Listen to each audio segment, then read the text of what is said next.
Yo, Shortbox Nation, this is Badr, and I'm here to tell you right now that con season starts early this year with the return of Northeast Florida's premier anime, comic book, and sci-fi event, Collective Con. That's right, Northeast Florida's largest pop culture convention returns for its 10th year on March 8th through the 10th at the Prime Osborne Center in Jacksonville, Florida. 10 years of Collective Con, they're pulling all the stops out to make sure this is a can't-miss event. And the guest list they got going, don't even get me started on the guest list. I mean, they've got A-list celebrity guests and voice actors from some of your favorite movies, anime, and video games like Elijah Wood and Sean Ashton, Ray Park, Trisha Helfer, Ross Marquand, Max Middleman, and Bo-Katan herself will be there, Katie Sackhoff. Tell me what other convention is giving you the opportunity to meet Frodo and Sam from Lord of the Rings, Darth Maul, and One Punch Man all under the same roof. Oh my goodness. Only at Collective Con. And if you're looking to get some of your favorite comics signed, or if you want to get an original sketch from some of the best comic artists in the world, well, you're in luck, because there'll be plenty of comic and creator guests there, like DC comic artist extraordinaire Clay Mann, Harvey Award-nominated illustrator John Taylor Christopher, Marvel and DC cover artist Chris Stevens, and acclaimed Star Wars author Timothy Zahn. They'll all be at Collective Con this year. And if you're looking to bring the family, or if you want to make a weekend out of it, you're in luck, because there'll be so much going on at Collective Con that weekend in the form of vendors, fan panels, video game tournaments, cosplay contests, after parties, and a bunch of fan events. You can purchase single and 3-day weekend passes now using the link in this episode's show notes, or by going to collectivecon.com to book your tickets and hotel. Buy your tickets now, and I'll see you at Collective Con, March 8th through the 10th. Now let's start the show.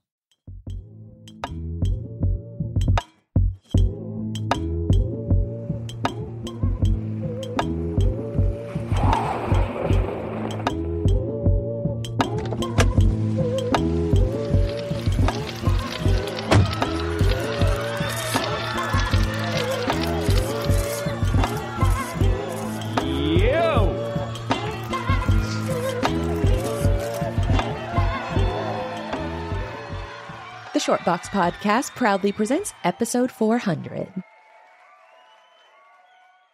Yo, Shortbox Nation. Welcome back to the podcast. How's everyone feeling?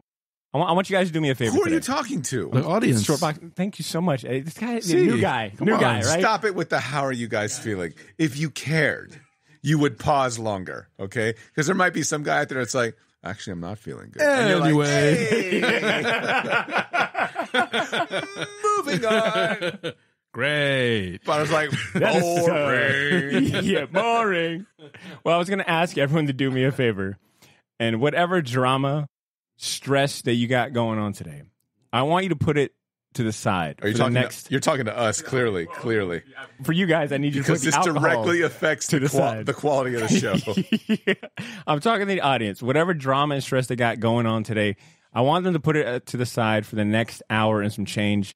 Because today you're among some friends, all right? It's not just a normal episode of the podcast today. Today is a celebration of the highest magnitude. One that's been almost 11 years in the making. Shortbox Nation, welcome to episode 400. 400. This ain't episode 400. This is 400. Faux honey? 400. 400. There's a D, but it's a silent D. Father, 400. I'm a father. I don't know what's cool anymore. I don't know what's cool anymore. This is episode 400, ladies and gents. If you're new to the show, welcome to the podcast and all of this. Just welcome to all of this. We're just sorry. We're just sorry. In advance. Thank you for coming.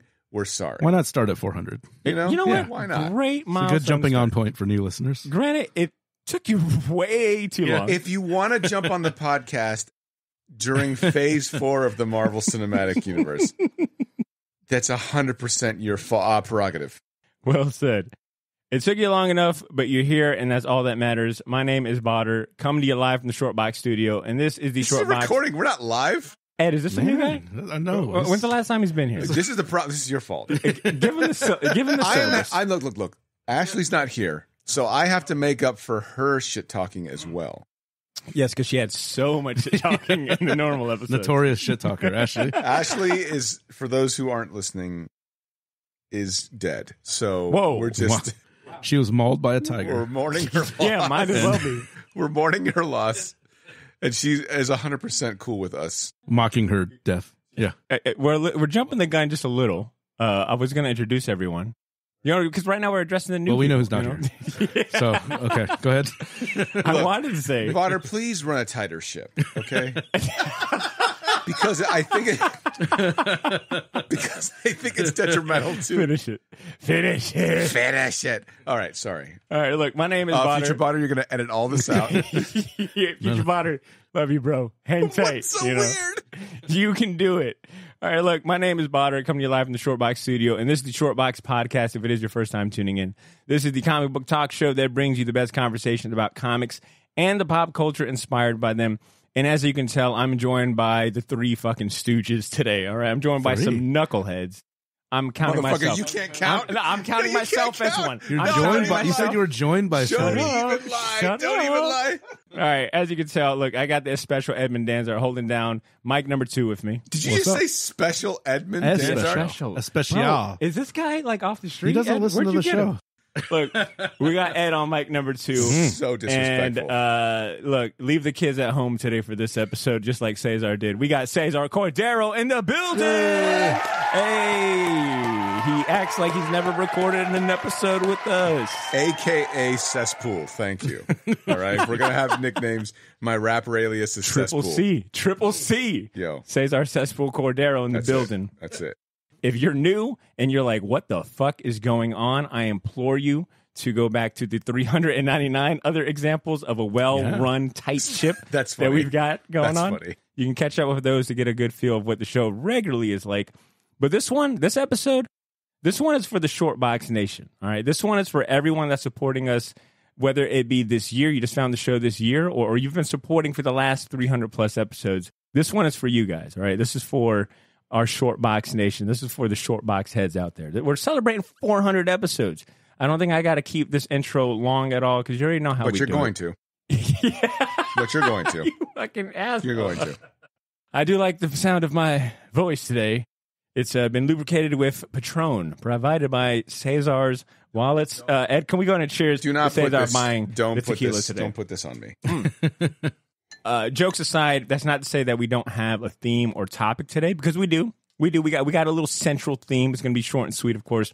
We'll be talking about some of our favorite comics that have also celebrated 400, which, spoiler warning, isn't that many. The 400 Club in comics is kind of a small circle. Okay, first off, let me stop you right now. All right, go ahead. What you have done, essentially, is said, guys, in classic Badr form, in classic Disney Marvel shill form, you were like, all right, we're going to pick 400. Look, guys, here's the homework assignment. Pick a comic book that has the issue number 400. Mm-hmm. For those of you who are casual listeners who aren't in the world of comic books, and even if you are, there are a lot of comic book companies out there, a lot of publishers, none of which have the longevity as the big two, like Marvel or DC. That said, so if Badr basically says, hey, why don't you guys do your favorite 400th issue? The list is rather short, and look at Badr smiling. He's like, yeah, so you're going to have to pick a Marvel book eventually. I think there was a couple of DC books or whatever. But yeah, did you pick a DC book? Me and Ed are going to share our So that's a no. Okay, cool. So that's a no. Got it. Okay. To my point, Badr left us no choice. That said, I had to think outside the box. So I'll just say that. Wow. You saw how he dunked on me, but like lifted himself up? Dunked on you. Wow. Dunked. I got dunked on. Honey. Oh, my God. Oh, my God. Just in case you're wondering, it was going to be teams, so that's why we both You're picked the right. same title. Yeah, see, I guess we got to give C some sort of handicap today. You got to give me a big handicap. Ashley did all the work. He's reading it right now. Facts. Look, here's the thing. Ashley is also a parent. Okay? Shout out to Shiloh. Shout out. She could not come because the nature of her job dictated that she had to go to the hospital because, and I quote, she was attacked by a cat. Mm-hmm. So I am down one teammate, and I'm feeling it right now. You're feeling the betrayal. The betrayal. Yeah. Oh, wait, I forgot. Yeah, Ashley's not here. Let's talk some shit. Hi, I'm Ashley. I can't come here today. My booby eyes are swollen, so Oh, no. I can't show Whoa. See. I know it's been a minute. She'll It's been a minute. appreciate that. She'll appreciate that. Look, it was like cat, now it's boobies. I can't because I'm a good mother. Ugh. Yo, stop being there for your child, man. I know, right? Look at how I came up. You know, Potter's like, I fucking hate you, Dad. look how I came up. Fuck you, Dad. The 400 Club, like C is saying, is very limited. You know, there's obvious titles that come to mind. Your Batmans, your Detective Comics, Your your X-Men. Spider-Mans, your Spider-Mans, your Spider-Mans, your Spider-Mans.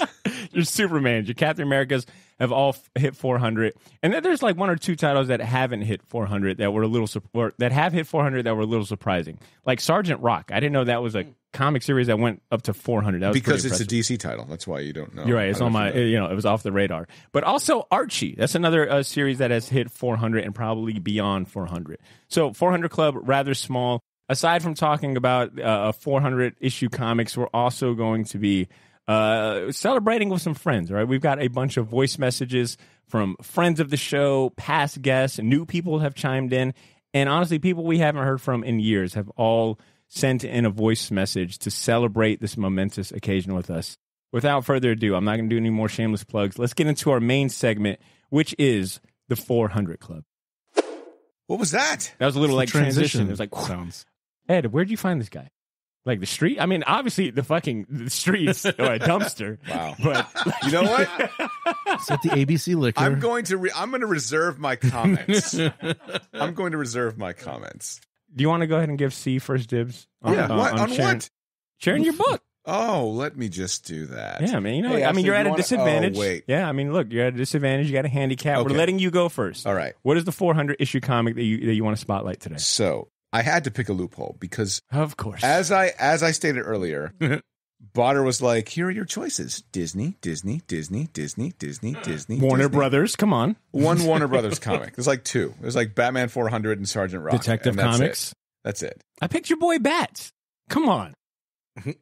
Here's what I did. It wasn't enough. He was like, It I'm wasn't- going to break you wanna know every, why? I'm just Look. going to go off the beaten track. I was being sensitive to my teammate, who was also a parent, which, by the way, our teammate would have been Meet the Parents. Ooh, great name. That said, I was like, okay, here's what we're going to do. To keep relevancy with the times, because the new TMNT movie came out. I saw it. Thought it was It's good. good. Yeah. And I said, well, wait a minute now. Turtles have been around a long time. Mirage has put out, as a publishing company, they put out 129 issues of Turtles comics. IDW, believe it or not, has put out 269 issues. Add that up, that's like 398. Not counting the one-shots. So, And not counting the image run. correct. That sounds like more than... Oh, honey. Jesus Christ. Yo, Cozy, I hope you're enjoying this. So that said, I was like, okay, so we can play around with these rules. So I said, okay, Well, he made let's, that up. We didn't. Ed, just let him. Just let him. let's just, He's we. I don't know this we stuff. yeah, me, He's like, I decided I can just do what I want absolutely. Look, in typical C fashion. in typical, look, me and Ashley are now running the show because you guys are fucking kids. So the parents, mom and dad, have to run shit. here we Okay, go. so you go to your fucking room. Go to your room. I'm in my room, Dad. Okay, all right. And we decided, look, let's just do a Turtles comic to stay relevant because somebody has to fucking save the show. You know, Yeah, I mean, I'm in no position to say I'm it today. just saying, it's not your fault, Ed, but fucking Badr has let this shit become the phase 4 of the Marvel Cinematic Universe. Oh, wow. I should actually be way more mad at that. That is a burn. That is a burn if I've ever heard one. Yes, He just called the show Phase 4 of the MCU. That hurts. I mean, Ouch. I like phase 4 of the I thought Marvel we was Universe. I don't brothers. know what you're talking about, bro. So anyway, I picked the TMNT annual for this year. Okay.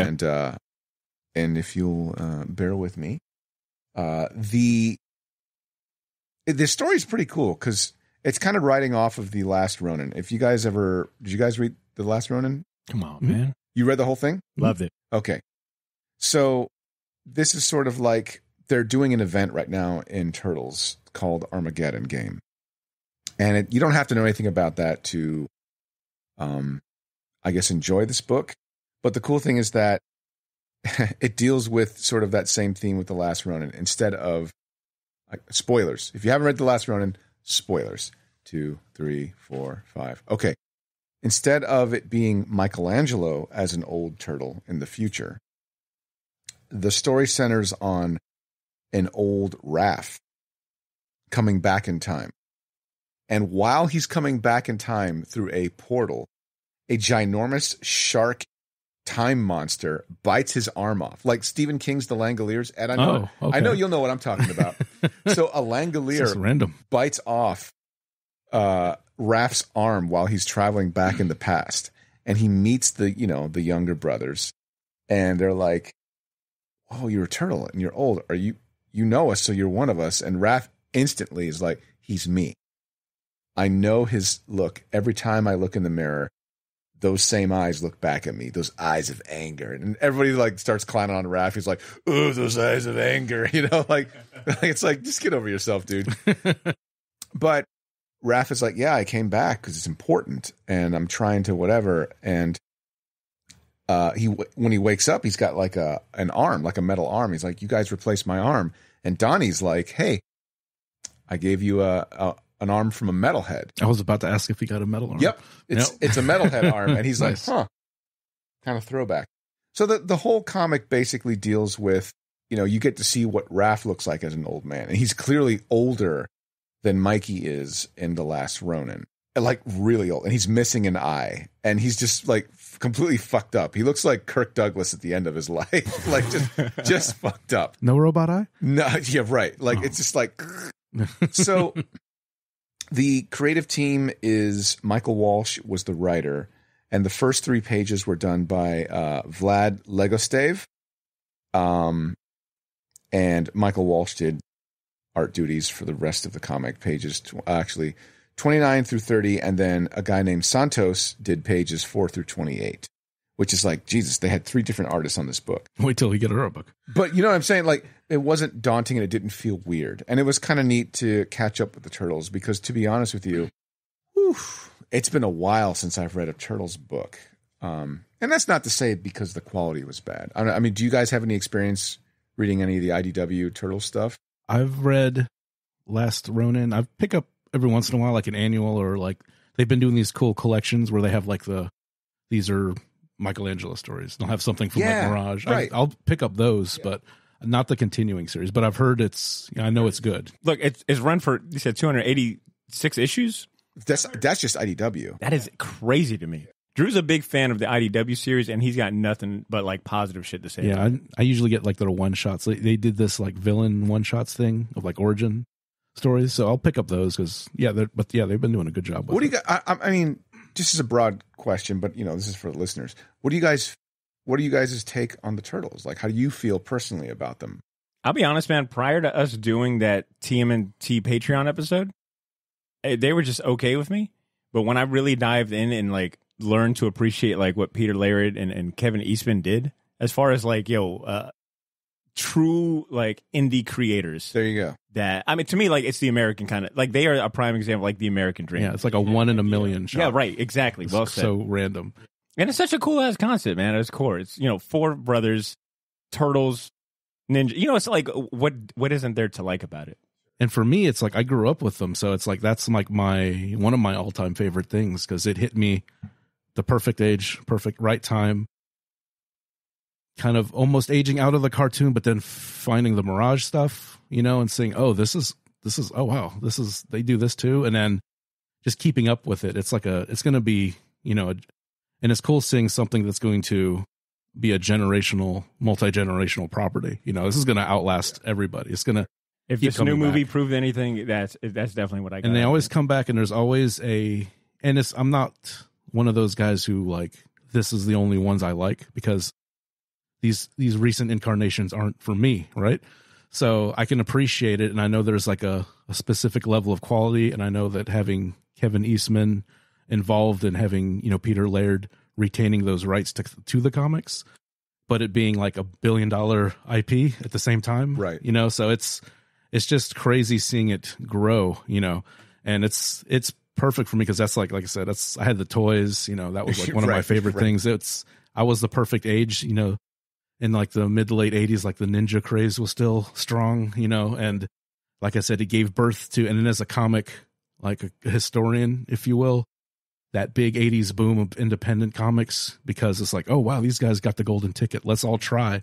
And then we have all these self-publishing things and all this cool stuff, that they indirectly influenced. They 100% Awesome. are the DIY movement of comics, right? Like, so, and to that effect, they are essentially also in their primacy, they are a satire book. Oh yeah, it's Daredevil.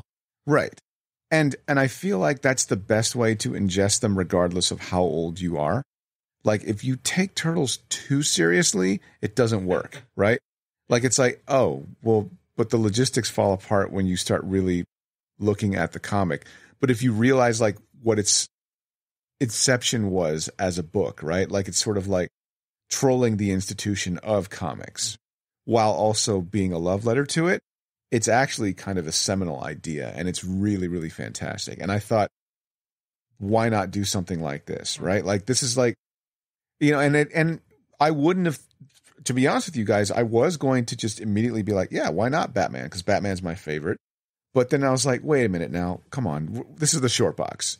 We got to throw a little love. We got to throw a little love, and we got to show that we have some credibility and sort of bring a historical sort of flair to this episode, because this episode is history, right? Like 400 deep, man. Like that's a big deal, I mean, we've been doing it a lot. Oh, honey. Thank you. I'm going to give you a 10 out of 10 for creativity. You idiot. I got to admit, it is a little wild to think. It's a stretch.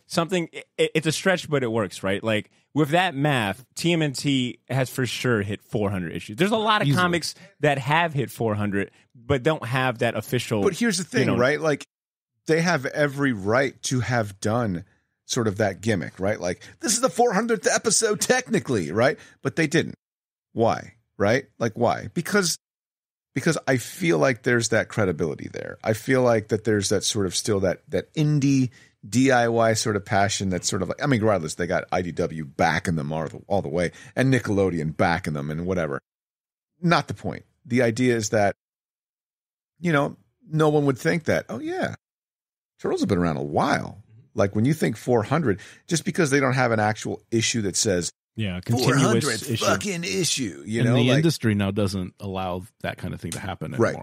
Right. So I figured it was decent to just throw a spotlight on them, if you will. So this special, real quick, with it having come out, you said last year, it was, kind of tied into The Last Ronin.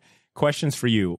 One, you've read Last Ronin, right? See? Okay, perfect. Is this an issue? Because that is one thing about like those annuals that I do enjoy. Okay, not tie literally. I mean, thematically. Okay. You have an older turtle coming back and interacting in the continuity. Got it. Okay. That's more or less what I meant. I didn't mean literally. Got it. It's not like, it ties into the story, like, or the Lost Years stuff they're doing now, right? Yeah. So it's like, they're kind of saying like, hey, everybody liked when story about Mikey, and it's the Dark Knight Returns, but for turtles.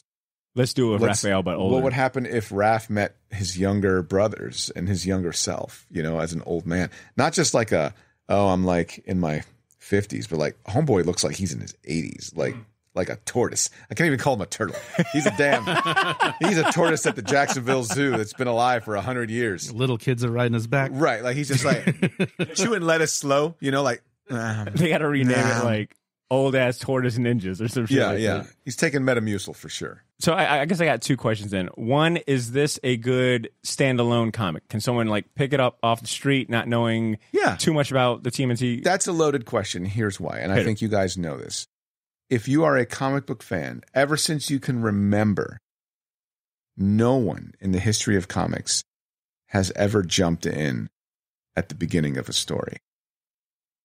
That's kind of the nature of comic books, is that if you pick up a singular issue off the spinner rack, you are going to pick up an issue that is not a number one, typically. So that said, even if I'm not caught up on Armageddon Game. I don't know what's going on in the current continuity of TMNT. I literally randomly picked up this annual. The art was good. The story was consistently very good. And, it was kind of self-contained. they did leave it open, like it ties in. Obviously, it ties into an event. It's an event book, kind of, but that's nothing new as far as comics are concerned. So I was like, man, this is kind of cool, And I felt like I was a little kid. Like I felt like, man, like I'm picking up a comic I know really nothing about.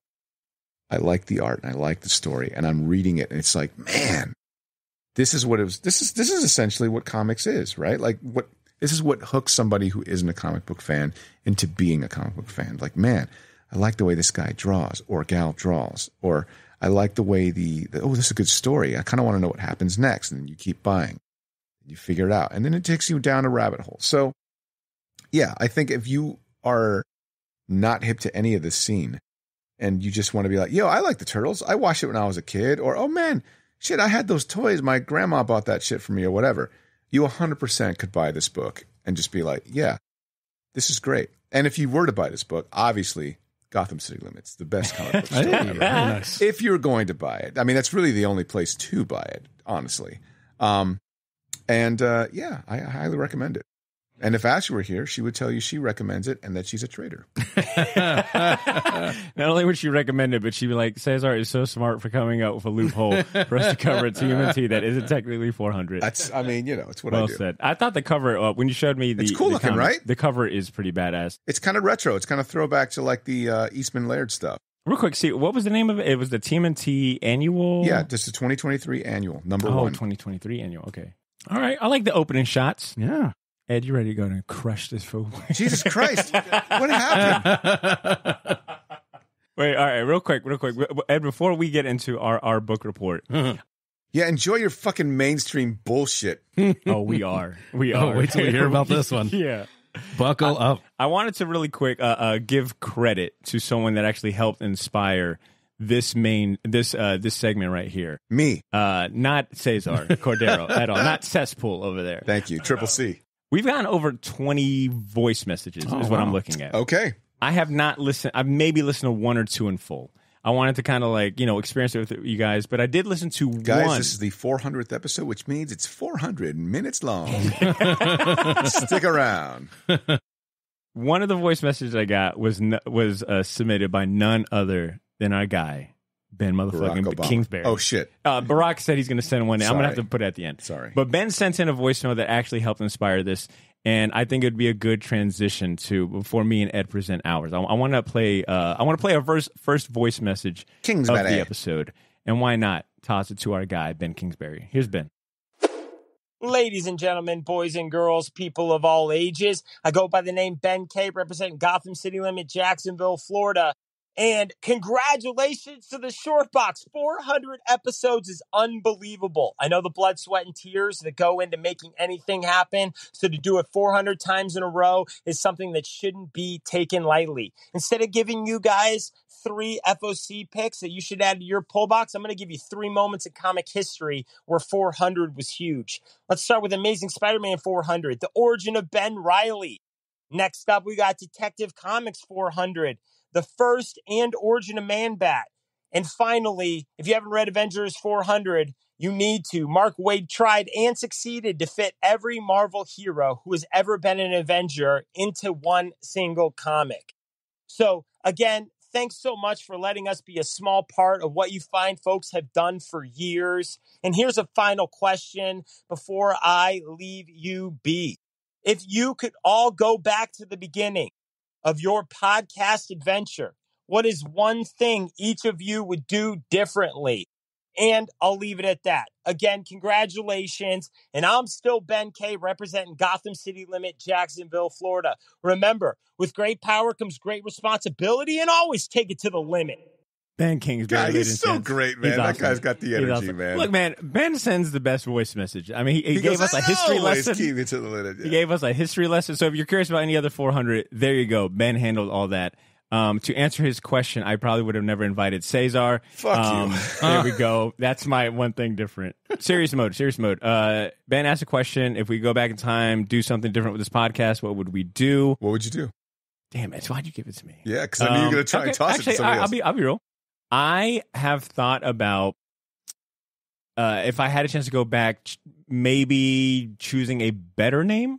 something that was a little more aligned. That, you know, a little, because short box is such a, I think, inside baseball comic thing, right? Like I've had to explain to even other comic fans, like, yo, what is a short box? The fucking box that you put your books in, right? So I probably would have changed the name to something a little. I remember Bags and Boards being something that me, Drew, and Walt really wanted to do. So maybe changing the name is what I would say. See, what about you?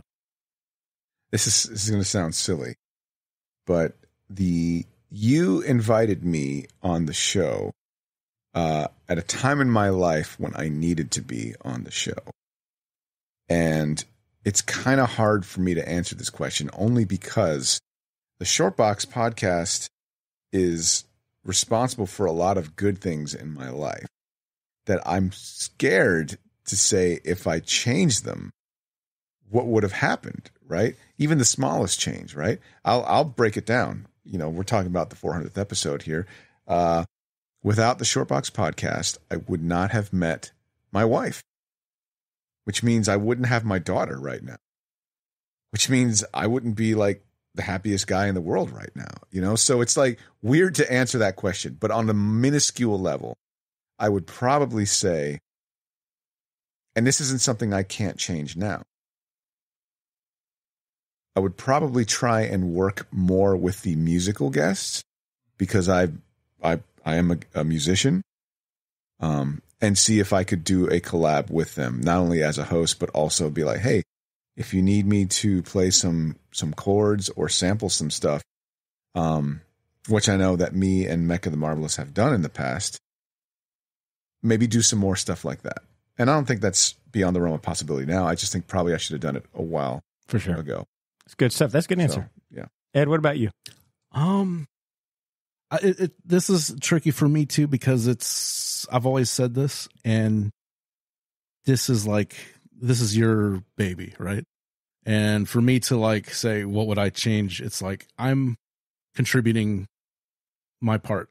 You know what I'm saying? But only thing that I could say I would change differently is just there's just some days it just weren't feeling it, you know, just, I didn't prepare as much as I do now, you know, before the show. So a lot of times I'm just coming in here off the cuff, and I don't think, we prepare. Yeah.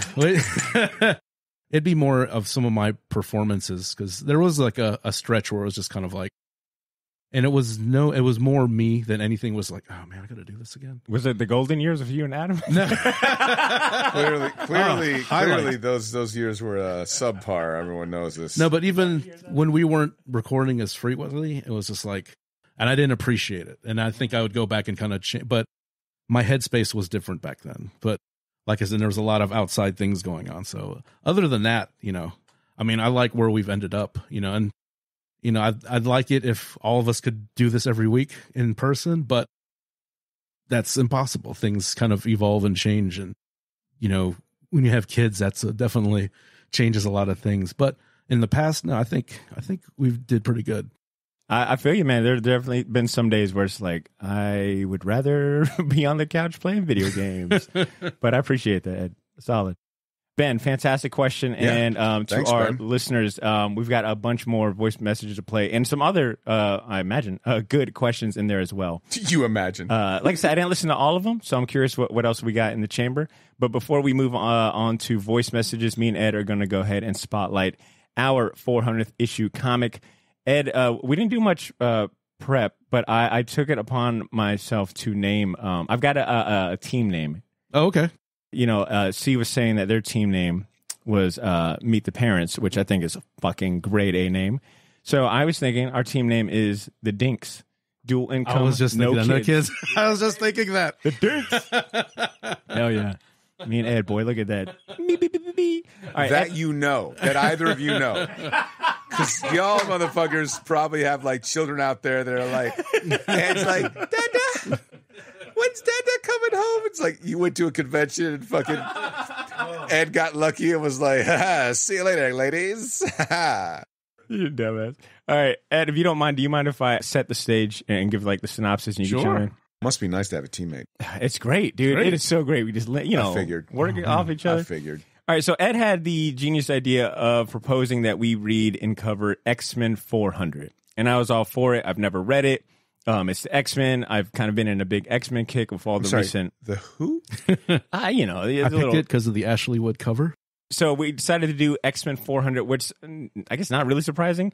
Came out in 2001, so you can only imagine what number they would be on if they continued that main legacy numbering. Yeah, that was still first volume technically, so that was legit 400. Like I said, I don't know what the legacy numbering would be now. If you counted everything, it'd probably be in the thousands. But anyways, X-Men 400 came out, originally published December 2001. It was written by Joe Casey and it was essentially like an artist jam issue. There was shared art duties by Eddie Campbell, who's credited as From Hell. I guess that was the comic series that he's credited with to. Alan Moore. Yeah. They made a movie. I've never read that one myself. Okay. Ashley Wood is on this series as well. And I want to take a step back real quick. This is 2001. So some of these names, obviously in today's day and age, we can attribute them to a lot of different, comics and acclaimed series. They've come a long way since that initial sort of X-Men 400. So when you think Ashley Wood now, you probably think, I know my mind immediately goes to Metal Gear Solid. Hellspawn. I mean, even now, Ashley Wood has got, what is that series, Ed? The robots and... Oh, the Pop-Out, the arts series, or the... robots and zombies. Yeah. He's been doing a lot of like toy design and like fine art stuff. So he's kind of evolved into that next world, but he still does some like magazines. He did like kind of like a horror style magazine. Yeah. He's a little bit Sienkiewicz-y. Yeah. But you can point towards a bunch of stuff he's done now. Same thing here. So in this series, you've got shared art duties by Eddie Campbell from Hell credit. At this time, Ashley Wood, who only had Hellspawn to their credit. Cully Hamner, Javier Polito, who's credited in this as, the guy from Robin Year One. And last but not least, and a big reason why I was like, Ed, let's fucking do this. A young Sean Phillips. Who is only credited in parentheses as like the guy from Wildcats. Yeah. Nothing the about Wildcats guy. Nothing about any of his four-time Eisner winner. And it's so fun to see because it's like a lot of these guys' art. No, Ashley Wood always had a very specific style, but a lot of the other guys, it's like it's hard to tell. Exactly, and that's one of the commentary I have. But anyways, X-Men 400, written by Joe Casey. Ashley Wood provides a sweet wraparound image, fully painted. Say that again. A sweet wraparound image. Goosebumps. Goosebumps. You fucking nerd. I love it. Here's the official synopsis for the solicitation is what I found. The story. Stacy X has just joined the X-Men and already she is the target of their enemies. They are called the Church of Humanity, led by the mysterious Supreme Pontiff. First appearance. These are the Purifiers? Something like that, basically. They're a fucking ripoff, Ed. Yes, but not. They're a ripoff of people in their own universe. So we're saying they're called the Church of Humanity, led by the mysterious Supreme Pontiff, and their fanatic vision for a pure world leaves no room for mutants. The band Ghost. He does dress like the Pope. Stop. He does. He has he's like a Darth Vader Pope. That's wonderful. And everybody is kind of like Vatican people. I love it. It's kind of like a run-of-the-mill X-Men story involving your fanatical fundamentalists versus the mutants. Yep. Big it's time. Always that. Anti-mutant religious hate group. Have you tried not being a mutant, Bobby? They view the mutants as a threat to Homo sapiens. They've got, they're out to kill them. These damn mutants. Now, this X-Men team is composed of, help me out here, it's Wolverine, it's Iceman, it's Chamber, it's Stacy X, this new character that's introduced. Oh, I go her story. What year is this? 2001. So this is what, like, either Grant Morrison is writing, or they're yellow and black leather. So it's who else do we got? Angel is on this team. Archangel. So that explains why Chamber. Nightcrawler's on this. Okay, and Wolverine. Now, this new character that is mentioned in the solicitation, Stacy X, is like a really new character at this time. Of course, she debuts the issue before. So this is her second appearance in the comics. Can I tell her what the power is?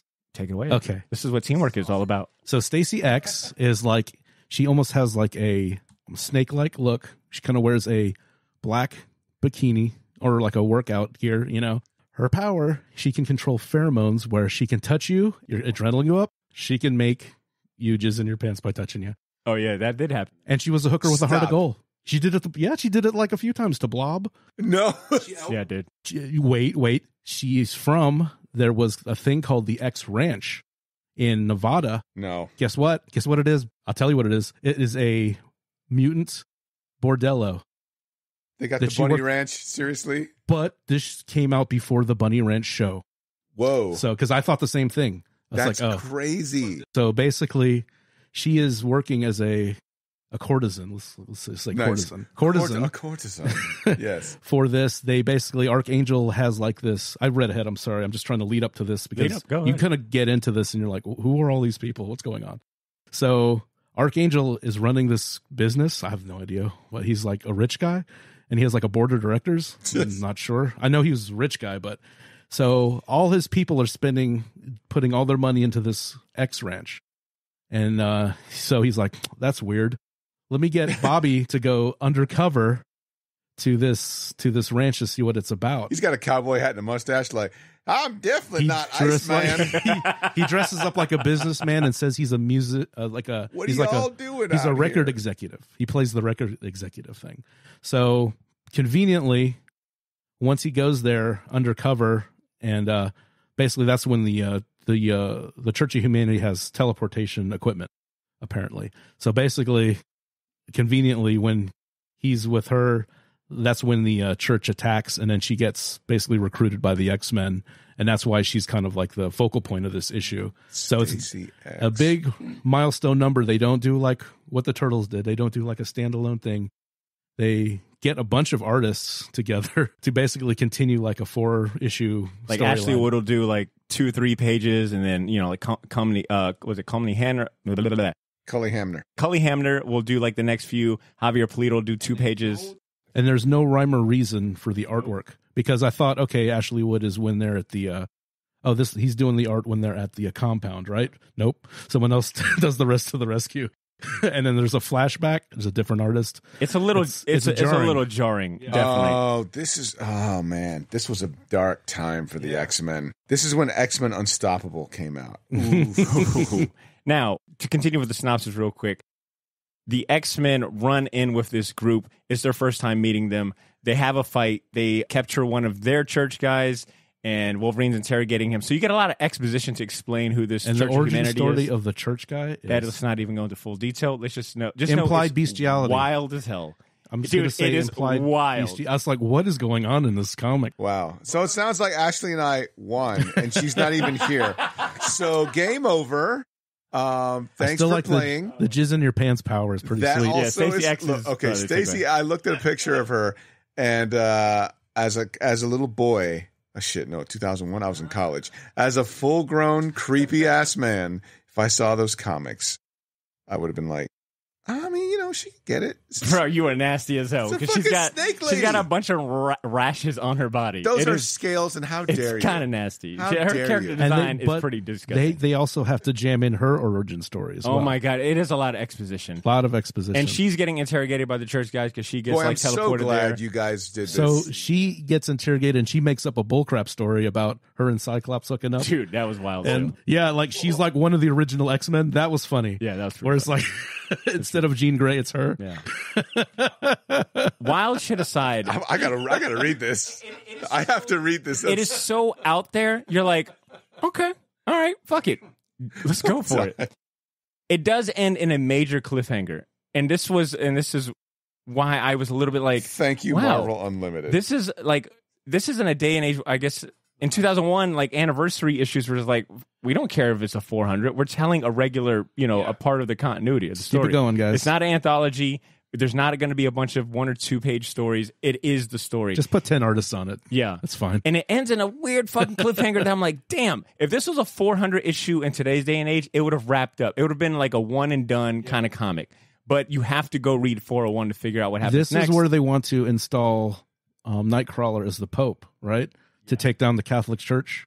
Joe Casey was on his real religious trip back then. I'm looking at some of this shit. This is bonkers. The man. X-Men go and have to rescue Stacey X from the church, right? From the Church of Humanity. And they're fighting everyone. And at some point, Nightcrawler confronts the leader, the Supreme Pontiff. Yeah. And He comes out of this Darth Vader pod. I'm looking at it. I guess we should probably mention at some Why point. is he? It's just like the fucking The Fly, dude. Like Jeff Goldblum's telepods. We should probably mention the Supreme Pontiff's power. Even though he's a human, he can channel dark matter. His soul gets sent into space or some shit. Well, he's that magic guy. Remember? The magic kid. Yeah, but then they combine the sci-fi part. Remember? where they launch his soul I've into read there's space? actually another mutant that's behind the scenes that that makes him look like he has Anyways, powers. the issue ends with Nightcrawler having his fucking soul stolen. His soul gets stolen. That's the official. Well, that's how I took it. It's one of these things. It's like he looks at him. He's like, "Oh, 9," and then he's passed out. And they find him passed out, and they're like, "What happened, Nightcrawler?" I'm like, "It's like get up." Like, who are you It's guys? like Stacy X does the adrenaline thing where she like touches him and gets his adrenaline levels up to kind of wake him up. And his little wiener was like, And They lead you to believe that Nightcrawler's like, yo, something's missing in me. yeah. I feel like I don't have the need to watch Fox News anymore. Was this when he became a priest? This was after he became a priest, Dude, I have right? no idea. I mean, Remember that? He was wearing a priest collar? I remember. Yeah. Yeah. Anyways, story is a little out there. Though I will say it is so out there, it's kind of interesting. And if one positive thing I will say about this comic in general, aside from the fucking artist jam session and Ashley Wood absolutely killing his pages, and young Sean Phillips was really interesting to see, is that this is kind of a testament to the different genres that you can play around with in X-Men. You know, your occult stuff, you can play around with if you're good at writing. Okay, let's not try and sugarcoat a turd here. It's not. Okay? It's not. Dude, All right. I've read way worse comics. Chris Claremont was good, and because he was good, he opened the door to make X-Men more of a soap opera where you can There's a little bit of that in You there. can put them in space, you can put them in hell, you can put them in fucking New York City, in the country. You can put them in fucking California. You can put them anywhere thanks to Chris Claremont. Apparently, he's the only one who knows how to do that. Yo, look, I'm gonna give Joe Casey props for attempt. All right, it was like I said. Ed, I don't know about you, I'm not. but I actually was like, I'm kind of along for this ride. I'm more upset that I've got to go read 401. I'm not going to go read 401 for the record. I don't care that much. And I think this is before they started doing those like catch-up pages, like at the beginning, where they kind of give you a little summary of what's going on. It's just, all right, they're fighting a bunch of guys dressed like bishops and stuff. Members of the band Ghost. And I think if there was a better rhyme or reason for the different artists, then I think that probably would have helped, because I did feel it was really jarring to turn the page and you're like, whoa, this is not the same artist that was in the last page. And none of those artists had the clout they do now. No. So, like, imagine reading that back then. You'd have been like, this is some fucking bullshit. Who the fuck are these nobodies that I should give a shit about? Ashley Wood was easily identifiable, even like this early in his career. Oh, sure. Cully Hamner was. Javier Polito's got a very unique style. I mean, coming off Robin Year One, I think, he probably had some clout. I only knew Campbell because of an expression on one of the characters, and he did the bull flashback. Oh, I'll be straight up with you, Ed. I thought that art was horrendous. I was not a fan of that art. That's personal. It's not his taste-wise, best. Not my favorite. Young Sean Phillips, I was like, damn, he's really come a long way in defining his own style. But it's still good. Yes, his stuff is strong. Overall, Ed, what you think about the comic? Would you recommend it? Thoughts? Score out of 10? I don't know if I'd solid 5 for me. Solid 6, maybe 6. I guess. Be honest. Be honest. It is a disaster. Much like this episode. Okay. Much like this episode. Oh, honey. That's why we picked this comic, because it was it's so jarring, because usually when you have multiple artists, either there's a page count, there's a actual listing of what they did, which they did not provide. Like I said, there's 6 artists, 1 writer, in like a standard size comic book. Like I said, Joe Casey and Ashley Wood would go do Automatic Kafka for Wildstorm later that year, which I love. That's like that's when I first started seeing Ashley Wood's stuff. And I've listened to interviews with Joe Casey, and like I said, a lot of times it's like he gets kind of handed a bunch of chicken shit to make chicken salad out of, so I can't fully blame him. Yeah. Because, like I said, he's unfortunately, I think, a victim of circumstance here. But Marvel wasn't doing too good either. And that's what I'm saying. When you look at today's day and age of like, now look at us though. We're like fucking talking like we've done shit. Like all we've done is talk shit for 400 episodes. These guys were like icons within comics. Yeah. They make one mistake. They make one mistake, and we're like, these fucking hayseed dumbasses. I don't think we said that. No, I don't. No, I actually run the tape back. Hayseed dumbasses. And I think, yep. The ChatGPT recording. Dumbass. These are hayseeds, and they're dumbasses. What I want to say real quick is I think in comparison to today's age in comics where something like a 100th issue, or even a 50th issue, you know, this was a 48-page comic book. And it, like me and Ed were saying, it was in the main continuity. It wasn't treated specially. Yeah, was not treated special. Yeah. In today's day and age, it would have been it probably would have had just as many artists, but each artist would have had their own story. It would have been out of the continuity. It would have just been a celebration. Hey, we got a bunch of cool artists to do had like somebody one-offs. trying to exploit some quotes that Stan Lee said back in the day. Oh, you know that'd be the first Stan's page. soapbox with like the fucking 100%. vignette around it saying, "Hey, true believers, did you know that black people are cool? Marvel's always thought that. Stay golden, Excelsior." So I guess, Ed, my question for you is, would you have preferred this had been one of those true anniversary anthology type of comics, or do you find it interesting that it was like within continuity? Do you have a preference? For milestone issues like that, because I think a lot of times those are jumping points for new readers, and I think they should be treated as new. We're starting something new. We're cleaning up some bullshit. We're starting some new stuff. We're starting some new bullshit. We're not in the middle of some bullshit with chicken shit, the chicken salad. Yeah, with characters nobody remembers or cares about.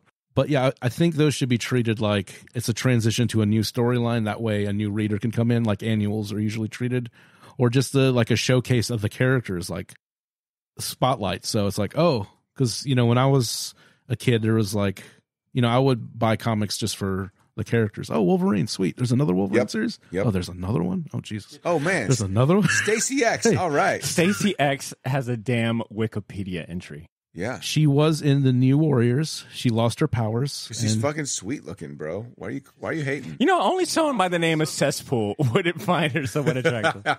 They did give her, it's like Static X, that new metal band. No, Stacy X. I don't mean to be going down a Stacy X rabbit hole. Not that anyone on this show cares. She has a weird history because I watched a little video. Can I read some of her accolades that are in this Wikipedia entry? Yeah. What are insane? In 2010, I'm not going to say 2010, Comics Alliance ranked Stacy X third in their 5 superheroes who use their powers for sex list. In 2014, Entertainment Weekly ranked Stacy X 92nd in their Let's Rank Every X-Men Ever list. In 2014, BuzzFeed ranked Stacy X 84th in their 95 X-Men members ranked from worst to best. Oh, this is my favorite one. I'm sure this one. No, there's another one. Oh, there's a lot. In 2017, Screen Rant included Stacy X in their 15 superheroes Marvel wants you to forget list. Chef's kiss good. I'm never going to forget Stacy X because it's a blemish upon Disney Marvel. Pretty sure if you were to give any listener who's never ever read comics before 2 comics, Stacy X, and one of them being the one you picked and one of them being the one Ashley and I picked, I'm pretty sure they'd have a better time with the one we picked. Do you guys remember Night Thrasher? Yeah. New Warriors. She was a member of that when she lost her powers. Ed, what? Do you just know everything about Stacey X now? No, I had to. I want to revisit the X Ranch because I don't think we got to explore. Nah, it fit in. It would fit in this new Krakoa age. You know, Emma Frost would be over there like running shit. No, she's in charge. Yeah, the she's Stepford Cuckoos are there too. With that being said, that is the end of our very quick 400 Club segment. Those are the 2 400th issue comics that we wanted to spotlight. I want to get into some voicemails. I want to just relax, have fun, and let other people do my job for me. Oh, shit. So, 23 voice messages in total. So here's what we're going to do. And like I said, it's a good little mix of past guests, friends of the show, people we haven't heard from in a while. All right. So what I want to do, Ed and C, you 2 are going to take turns. Give me a number 1 through 23. 3 is omitted because that was Ben's voicemail. He kicked us off with the voice messages. Let's go ahead and have some fun. Ed, C, give me your first number, 1 through 23. 10. Okay, that would Weapon X, bub.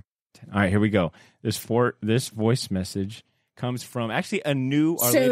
This is Jamie from Connecticut. Used to be in Jacksonville. That's how I started listening to your podcast. Anyway, my question for you is, how did you all meet?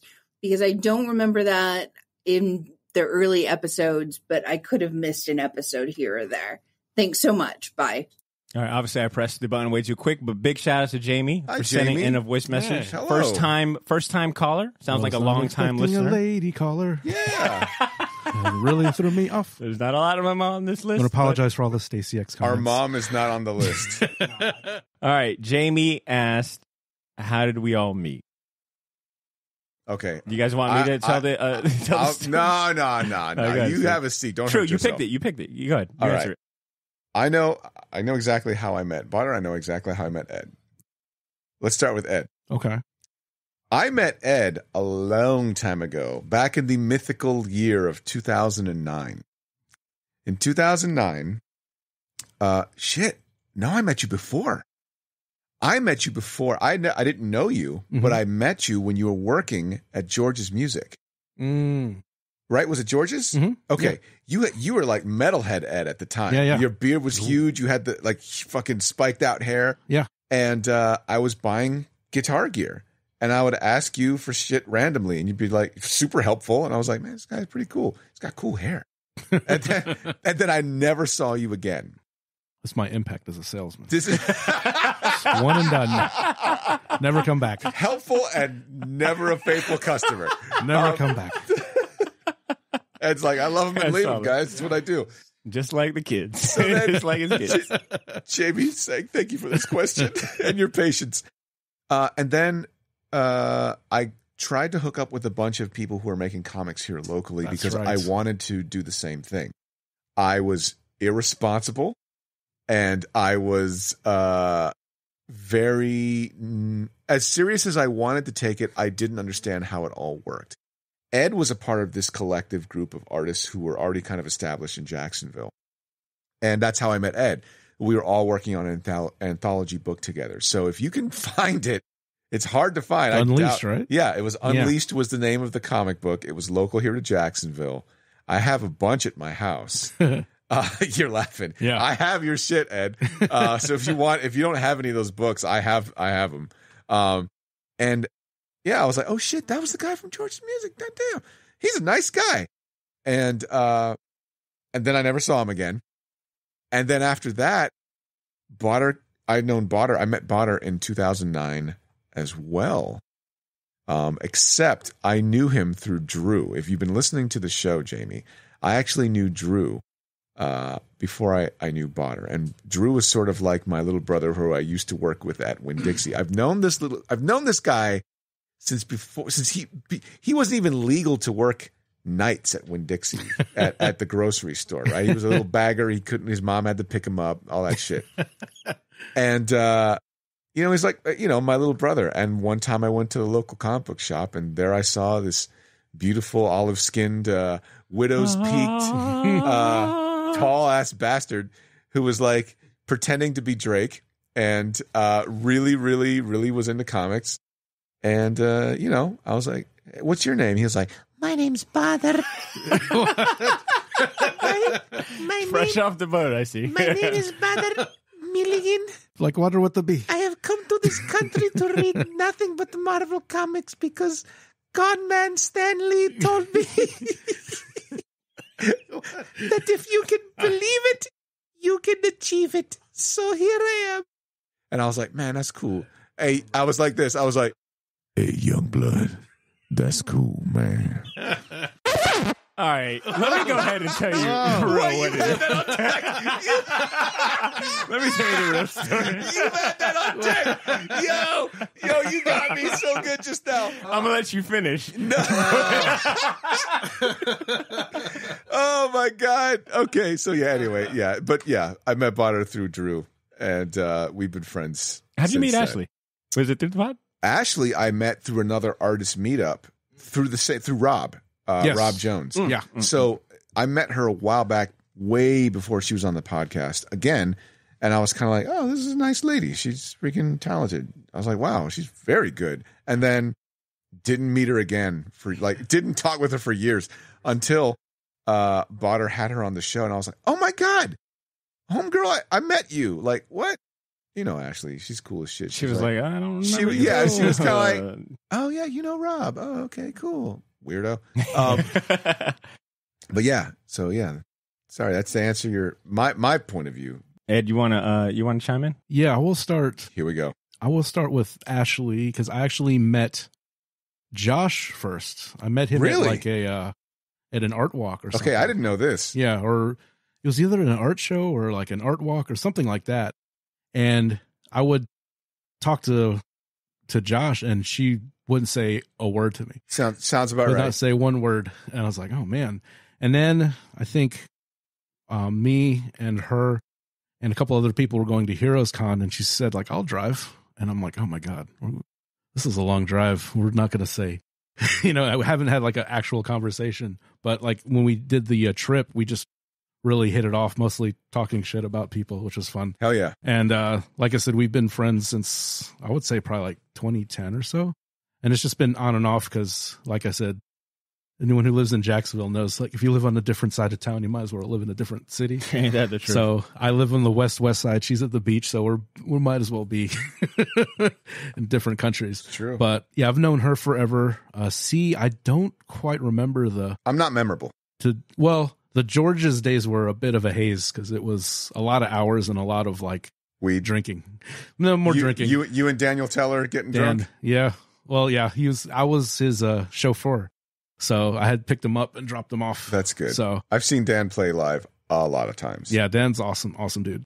The first place I remember you was at like one of those meet up at like Mudville Grill or something. Oh Yeah. man, And like bringing back some it was like Jack's Logan, fucking history right there. Logan Zawacki. Logan, man. and Oh, man. Rob, and David that King. one, David King, and Matt was part of it too. And that one weird guy that like was really into the Alamo. Wade. That's him. Doesn't he work there now or live there? Dude, he's Man, all take about a wild that life, guess. dude. Was this a white man? White. I'll take shit white I people don't like for He 500. is the I don't usually laugh heartily at Badr's jokes, but that shit caught me by surprise so much. He was like, I'm going to go out on a Zero limb and melanin. say, this was a zero white pigment. man. Yes. You would be correct. Super White people white. love for 500. Alex, Yeah. please. The Alamo. Yes. World War II, the Alamo. World War II, the Alamo. May I? And then I met you at Universe. You were working at Universe. So I met you through, I guess indirectly through James. Yep. Old James. So I think. Ed, if I may add to that, I don't know if you remember this, but I was working at the Cummer Museum. Yes, you were a security guy. Yeah, lamest, worthless, most security guy ever. You mean the dude that just wore a jacket that said security and read comics in the corner? That was me. But Is you that little sweet old lady? What was her name? Oh, there's so many of them. He They're was the all dead only now. young guy. Yeah, I mean, they were like 80. I mean, come on, this is being time, Father Time. But we had the museum did like it was at the time it was like a one of a kind exhibit, and it was just to showcase local artists, and it was like something that we had never done in the museum. We were like really big Never in done traditional. since. No, they've definitely done it since. But at the time that I was working, I was blown away. Shout like, outs to my girl Hope McMath. yeah, big shout out to Hope. But Ed, you had a piece hanging in that exhibit. It was like you, Chad Landenberger. Oh, Oh yeah, Chad. two. Okay, my bad, Ed. I can't wait to hear Badr's how he met us. And I remember your piece. I was like, "Yo, this is dope." And then I think I met you at like an art walk. I bought a piece from you, and then I That's seen you right. at superhero. I'm sorry, at Universe. Yeah. And Ed, do you remember how many prints I was buying from you? I Yeah, felt like you I was did some funding, commission. Yeah. you know, He was a like good your beer customer fund for a at while. least. Yeah, that's funny. I didn't realize you were working there when that show happened. Yeah, Here's the creepy thing: the weird tie that I just thought of. Your signature character was Shiloh, right? Yeah, I told Ashley that. You did you? Yeah. That's crazy. I dig it. I don't think she knew that. I told her that after she told me. No, what she his didn't. name No, she didn't know. That's the cool thing is that it's like, it's like, man, fucking, we were all destined to like meet each other, you know? Jamie, this is a really good question. For Yeah, the and record, it's Jamie. You funny killed it. that show. I haven't thought about that show in a while, but like I think I might have the Folio weekly paper that covered that Oh, show. nice. I think I've got it somewhere. I But- had a friend from work because I was at Georgia still, and they're like, "Hey, man, congrats on the show." That's cool. So I met you through there. I was buying prints from you, and then eventually I was like, "Yo, I think he would be a good host." Met C via Drew. Obviously, I still remember the day of like being right outside the comic shop. You and Seabass pulled up, and that's when I first met you. And I think we literally had like an hour convo right outside the shop. And I was like, "Aren't you guys going in?" You're like, "Oh yeah, that's fucking right, yeah." But I just ended up, obviously, me and C just connected like that. Met Ashley through the podcast because when I had. She was a guest. She was a guest along with Rachel. And that was the first time I met her. And I remember she left an impression on Walt because he was like, yo, she didn't say much, but she was cool as fuck. You know, like Walt was like... That's the best way to describe it, actually. Yeah. She don't say much, but she's cool as fuck. Yeah, Walt was like, I like your energy, fool. For all the shit we've talked, that's the... Look, for anyone that... Look, the rule is when you're not on the show and you're a co-host, that is the way it works. We talk shit about you when you're not here. Jamie, fantastic question. And I felt like serendipitously, that was like a good way to kick off this voicemail session. Let's move on. Ed, your turn. Pick a number 1 through 23. 3 and 7 are gone. 23. 3 and 7 or 10? Sorry, 3 and 10. All right. 23 comes from our homeboy, Zack Armour. Okay, here we go. What's up, Shortbox Nation and the Shortbox Podcast? This is Zack from ComicVentures. I want to wish you guys a happy 400th episode. I hope to hear 400 more. Thanks for having me on the show. It's been an honor. It's been a joy. You're the best comic book podcast in the world. Love you, Badr. Love you, team. And congratulations. Love you, team. Huh? Love you, other guys. Zach. Yeah, wow. Love you. Badr, love you, etc. Love you, Badr. Love you, etc. Love you, ellipsis. Love you. You guys. He at least knows my name. What's up with that? I've talked to the guy. We're shitting on this man so bad. Anybody who is into comics knows that name. Team. It's not even, well, E is in it, so that could be me. Who's T? You know, Zach, you've got a cool name. I want to give you the benefit of the doubt. You're like, I want to like you. He had a 20-word already. limit on the voicemail. The funny thing about Zack has been a co-host on the show twice at this point. It was on an episode where we talked about a Suicide Squad comic series, and help me out, Ed. It was Black Adam. I think it was Black Adam. Black Adam. Yep. It was 2 DC comics. And he is the biggest Marvel head like out there. And I remember by the second one, I was like, man, right. Zack, you've been fantastic. We got to have you on, another time. And he was like, can it please just be a Marvel book, please? Dude, he was like, I don't know what makes you think I can talk about DC, but I mean, I'm here because I want to be on the show. That's funny. That's funny. But he killed it. Big shout out to Zack. Check out ComicVentures on Instagram. He does great content, and he's a fantastic friend of the show. Thank you, Zack. That's all great. right. See, back to you, man. 1 through 23. I'll just tell you if the number's already been chosen. 7. Oh, this is a good one. All right. This is, you know what? I'm just going to play it. Fuck it. Here we go. Well, look who it is. JK, 400 episodes. 400 episodes. I can't believe you got 400 episodes. You got people to agree to hang out with you 400 times. I can't even get my mother, who gave me birth, to come hang out with me at least 2 times. And we try to hang out on the holidays, and she cancels on me all the time. And it's at her house, and she cancels me. She calls me right when I'm at the dinner table about it, and she's like, I can't make it. It's neither here nor there. 400 episodes? Dang. It takes a village. Takes a team. What the fuck? Takes a whole lot of effort. Determination. Sleepless nights. A lot of laughs. 400 episodes doesn't even amount to how many hours that was put into this love and labor of a show. I guess you got to give props where props are due. Freaking 400 episodes. Got to shout out C. Got to shout out Ed. Got to shout out Ashley. A lot of behind the scenes, a lot of rivalries, a lot of things that are going on. So, without further ado, we'll just give 400 episodes. See if we could do it to 800. Anyways, guys, love you. And thank you so much for being part of the Shortbox team.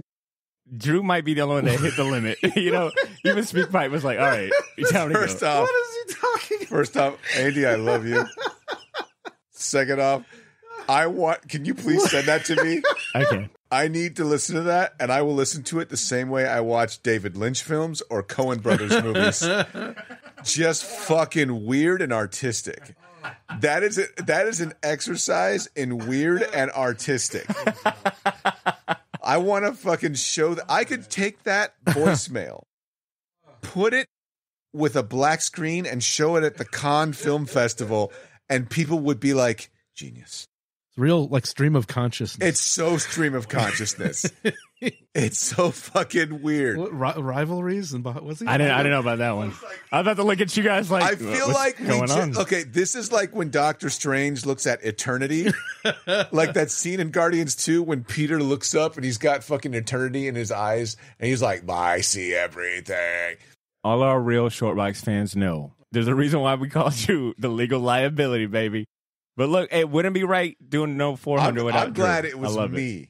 And That- he's lucky dude. number 7, so that fucking Talk works, about dude. it. That works. All right, that was Drew. Ed, what about you? Give me a number. Let's do 13. Ooh, okay. Ooh. Number 13 comes from our guy, Malcolm Jackson. Hey. All right, here it is. Shortbox Nation, Shortbox Crew, Shortbox everything, man. You already know. This your boy Malk, man. Long time no see and all that jazz. Just want to congratulate y'all on 400 of them things, man, as I'm washing down the Batmobile in honor of you guys, man. It was getting dusty, but y'all gave me a good reason to go ahead and clean that thing on up. But on the real, I just want to tell you guys congratulations. You guys have been not only just killing it, but I think what makes you guys great is you allow, fellow nerds like myself to really come out of that shell, and you gave them a place of a comfort and a space where they felt heard and can be themselves. Nerd culture in some cases can they can treat you like crap, and you guys, just you treat everybody like family, and people feel more welcomed, and they're able to embrace who they truly are. And I think it's, the work that you guys do and how you present it has allowed, others to fit in like that. So, here's to 400 of them things, and here's to another 400 more. Mount Jags signing out. Go Jags, by the way.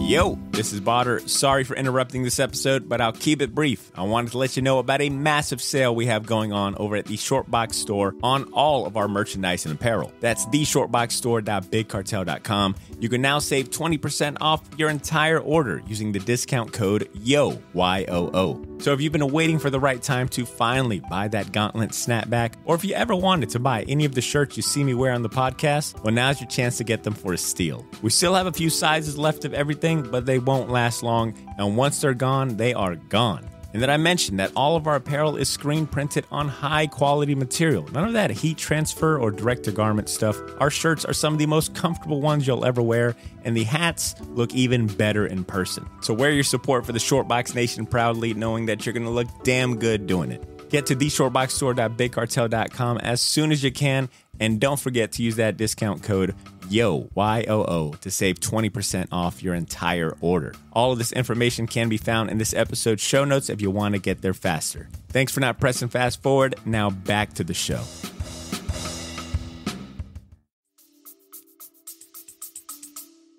Such a great tag. Mount Jacks signing off. Go Jacks. Like, that's Love it.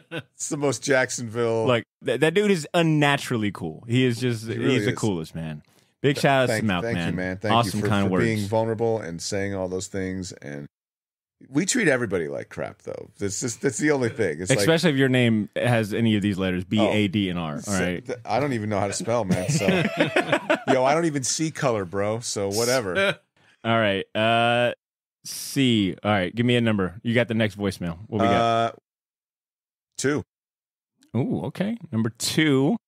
Oh, yeah. Speaking about friends of the show, we haven't heard from a long time. Are you going to do that every time? It's so gross, dude. You're a professional. This one comes from our guy, Austin Wade Ellis. Hey. Yo, Shortbox. It's Austin Ellis, or as Badr would call me, Austin Wade Ellis. I knew he was going to do it. Dude's never got my name right. I love once. it. Just wanted to call and say thanks for 400 episodes of some cool bullshit. Had fun kicking it on a handful of shows with you guys. Don't have a lot to say. Love you guys. Warren sucks. Peace. Love you too, man. Love a good you shout too, out, man. Warren. Anytime. Austin, man. Oh, Austin Wade Ellis, you're so great. Austin Wade Ellis. Austin cracks me up. You know, Austin, since I know inevitably you will be listening, you know who your voice sounds like? You sound like Sam Harris. You sound like the famous philosopher / neuroscientist, Dr. Sam Harris. He has a podcast too. He has a very pleasant voice. Oh, to listen does Sam to. Harris have a podcast? He has. Look, my point is, he has Sam a pleasant, Harris, like the biggest podcast host in the world, have a podcast. He has. Did you know this? Look, wow. first off, I was down When with did him that before. happen? When did He you didn't start have doing anybody listening to his shit. Okay. Second off, I'm just trying to pay the man a compliment, man. Austin has a very pleasant voice, and he's one of the real ones, man. Big shout outs. Thank you. Austin. Yeah, man. Appreciate Love you too, dude. All right, Ed, take it away. Give me a number. 20. 20. Okay. This one comes from our guy, Trey Namo. Trey Namo. Patrons, our Patreons representing in the house. Here we go. 400 episodes. That's amazing. And your boy still can't get on the mic. R.I.P. No, I'm kidding. But what's up, Shortbox? Congratulations on the 400. It's your boy, Trey. I'm up here at 2nd and Charles right now. They're doing a penny a page deal for all their used books. So, I had to get a lot of compendiums and some hardcovers. Also found a first Negan in the dollar bin, so can't go wrong with that. But, yeah, I definitely want to champion Invincible. And my question for y'all is, what's some cool compendiums or some cool trades that you guys just dive by? Love y'all and congratulations on 400. Deuces. Man, look, my man is calling from a sale at 2nd and Charles. And did he say a penny a page? Yeah, I was like, That's badass. Hell yeah, I'd be stocking up on trades and omnibuses. Yeah, fantastic. And Trey, let's see if we can't not get you on the show for another 400. Can we do it, guys? Shout out. Yeah, boy. Hashtag not everyone can be in the band. What up? All right. Trey's question. He got a question. So recent, what he said, recent compendiums, graphic trades. novels we picked up. I will mention one that I'm excited about getting here soon, and that is the Hip Hop Family Tree the full omnibus that's coming out real soon. I had it pre-ordered via Amazon, which was like $50, but I canceled that order because I think cheapgraphicnovels.com had it for like $30. And your boy's frugal, and I will take that $20 savings for something else. My man. Ed, give me a compendium trade hardcover. It's going to be both because Dark Horse is reprinting all of Richard Corbin's work. They sure as shit are. I just got Murky World. It's beautiful. Oh, man. And Den is coming up at the end of the year. It's in my book. It's in my cart. So those are the things I'm most excited about, finally getting a chance to get all that stuff. I'm sure the Dark Horse does a really good job of their trades and collections. And yeah, I'm going to get everyone that comes out. So that's the ones I'm really looking forward to. So best ones I have bought. I'm going to say the Hellboy Library editions and also the Jim Starlin, Adam Warlock hardcover that covers the Marvel premieres. I'm bougie and I want them Marvel premieres, man. Magazine format or nothing, bitch. Baby Sammy ain't eating for a little bit, but my man's libraries are stocked. Yo, my daughter's never going to college, but you better believe she gonna get that Steve Ditko creepy. All right. Thank you so much, Trey, for that one. Thanks, Trey. Okay, C, give me a number. 3. 3? We've already done 3. 4. 4. Hey, yo, so don't ever come for my girl, all right? This is from Blythe, and you better put some respect on her. What? Blythe? We got a voice message from my baby. No, right now, stupid. Technically, she's not in the other room. She's at a bar watching the Jags game like a true American, all right? Oh, my God. Look at you. See you later, sweetheart. Yeah, so here we go. I know a lot of people are going to call in and comment on the content that the Shortbox produces, and rightfully so. I've had the pleasure of being 10 feet away where all that recording magic happens. But I wanted to shine a light on particularly the behind the scenes that most Shortbox fans don't see. And that's the research, the show notes, the group text conversations, the guest coordination, creating social media posts to promote the content, the editing, the attention to detail editing that Badr does for each episode just to make sure that it respects your time and attention, the audience's time and attention, is something that I really don't see any other podcaster doing, including myself. And he's done it for over 400 episodes now. The end result of that content is having its moment, but I think the behind the scenes work that Badr and the crew have done deserve all the accolades. It's not easy to fit in a podcast in between your normal life of everything that you have to do and then fit in the podcast consistently over years of time. But it's totally worth it. So congrats to the Shortbox crew on achieving this milestone, and I look forward to listening in on those future conversations from 10 feet away. Congrats again. That's beautiful. That's cute, man. That's cute. He's like, Ed doesn't wash his hands when he goes to the bathroom. Yeah, I know, right? I do. Like, I got nervous. This was going to be like an expose. Like, it's like, I'm here 10 feet away. Pretty sure Cesar drinks way too much. And he drives drunk. She's like, Cesar eats us out of house and home every time he comes over. I wish he'd leave. I thought she usually leaves when we record. Now we know why. She puts on her noise-canceling headphones when you guys come. All right. Thank you, Blythe. Ed, you got the next pick. Give me a number. Let's do, have we done 9? We have not done 9. And 9 is the most inefficient way to do this. We should have just done it down the line. Like, all right. No, this is kind of fun. You never know, right? We never know. I hope you're keeping track. I am. It's one of the many things you do. Many things he does. Did you not hear Blythe's, voicemail? All right, this one comes from our guy, Greg motherfucking Hopkins, who is just recently on Boom the Studios, podcast. Greg Hopkins? The Boom Studios. The Boom Studios, Greg Hopkins. Here we go.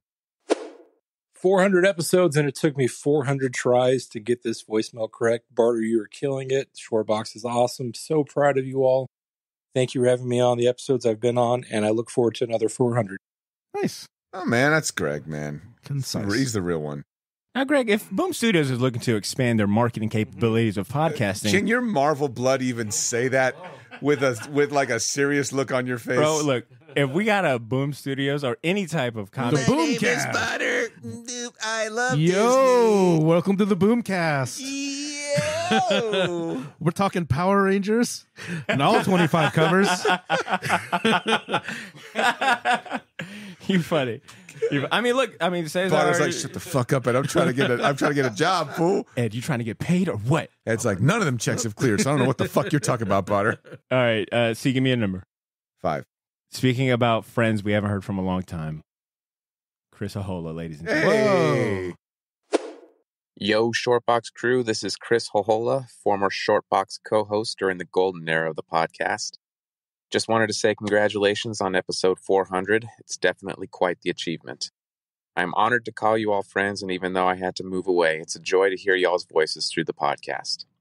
Obviously, my favorite episodes were the ones I hosted alongside Adam and Ed, but my question to you all is, what has been your favorite episode that you've recorded this far and why? And one more question. What does the Shortbox podcast mean to each one of you? Hope you keep going strong for another 400. And hey, just as an FYI, my calendar is wide open for a reunion episode. Love y'all. Peace. Man, love you, Chris, man. That's awesome. Chris. That is so awesome. You know what, man? Chris is funny, man. Chris is awesome. You know what? Let me say this. It's not my favorite, but it's up there. The Civil War episode where we were talking about Batman versus Superman, and we were also talking about, I think, Civil War. And it was like it was like him. I can't remember what the sides were, but we all, like, Badr, of course, was like in Mephisto fashion, trying to fuel everyone I was the host. Okay, to like make everyone mad. Like, yeah, see, so you like Batman versus Superman? I said, well, I didn't say I liked it. Adam's like, yo, fuck you for liking that movie. And I was like, I didn't. Well, hold on, man. Fuck you. Wait, maybe I do. And then Badr's in the background like, yes, excellent. Fight amongst yourselves. Views. Yeah. Think of the views. I will tell you this. This is an easy question to answer, Chris.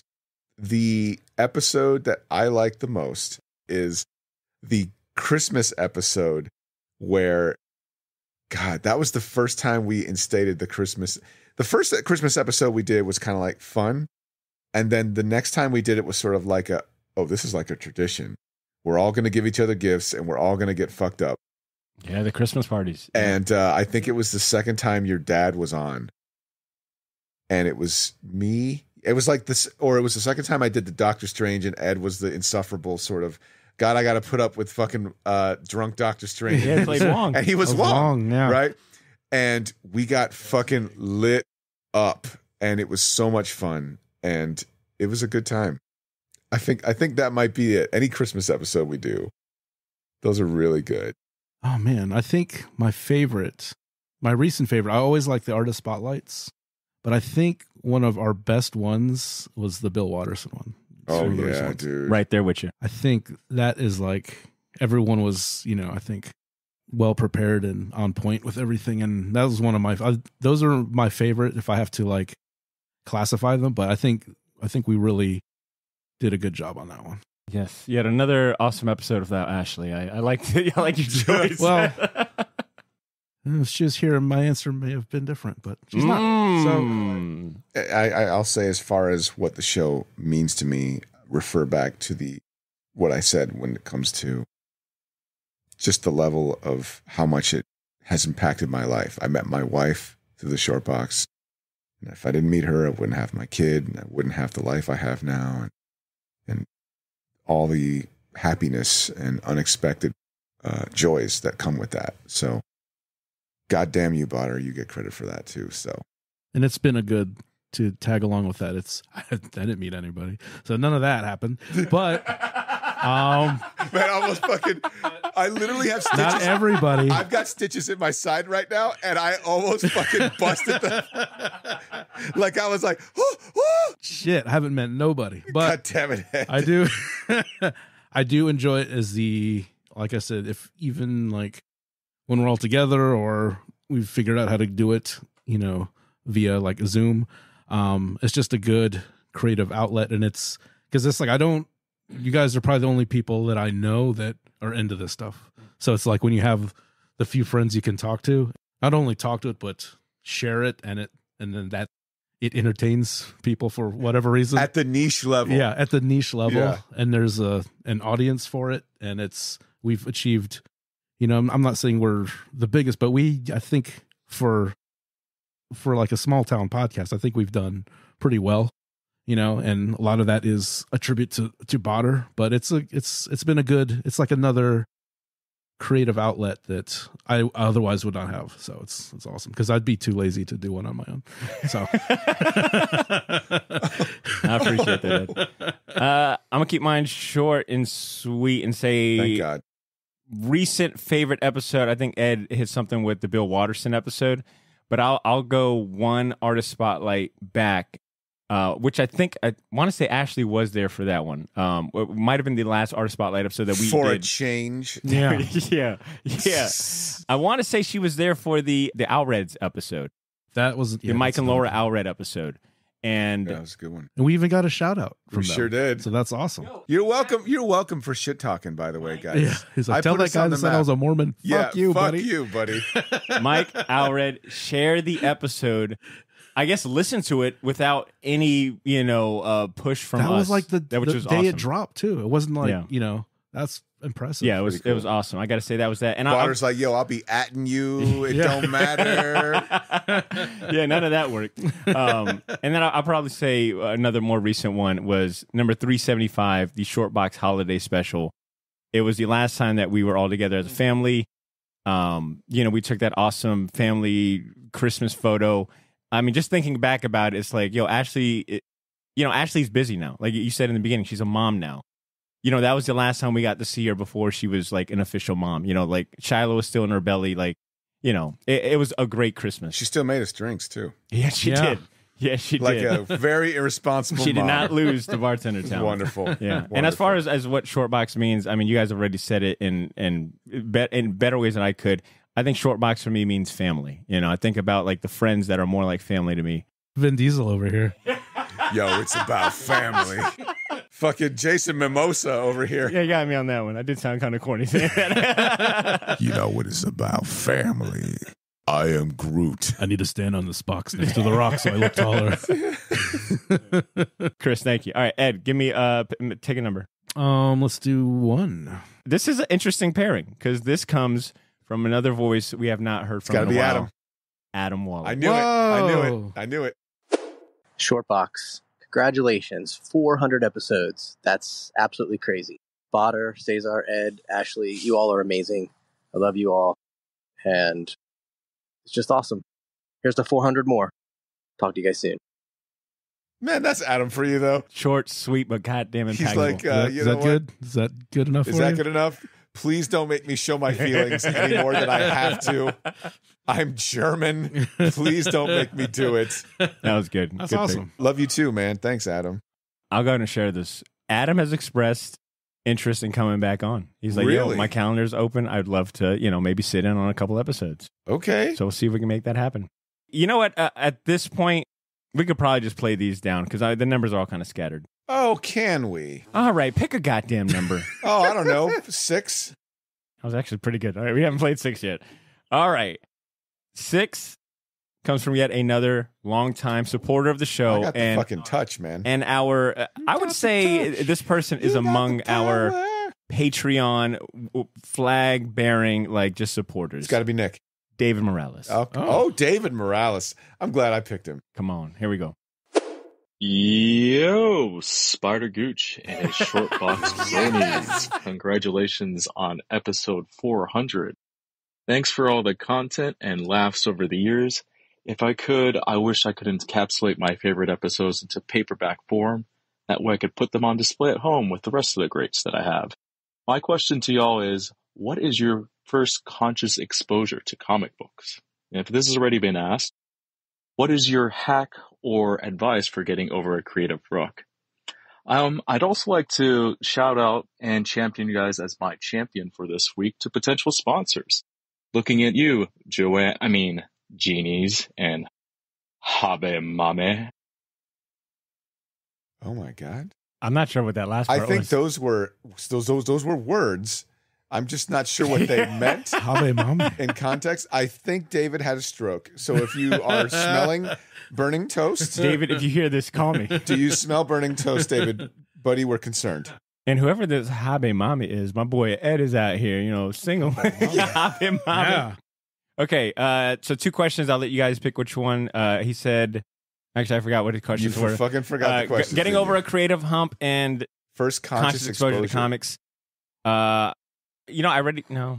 Go ahead. No, go ahead. All right. I already shared this on the Al Letson episode I dropped last week. I'm sorry. Oh, look at this guy. Oh, his question's not good Al Letson enough. available at. Yeah. First Coast Connect, Al Letson, NPR. I'll answer the creative hump.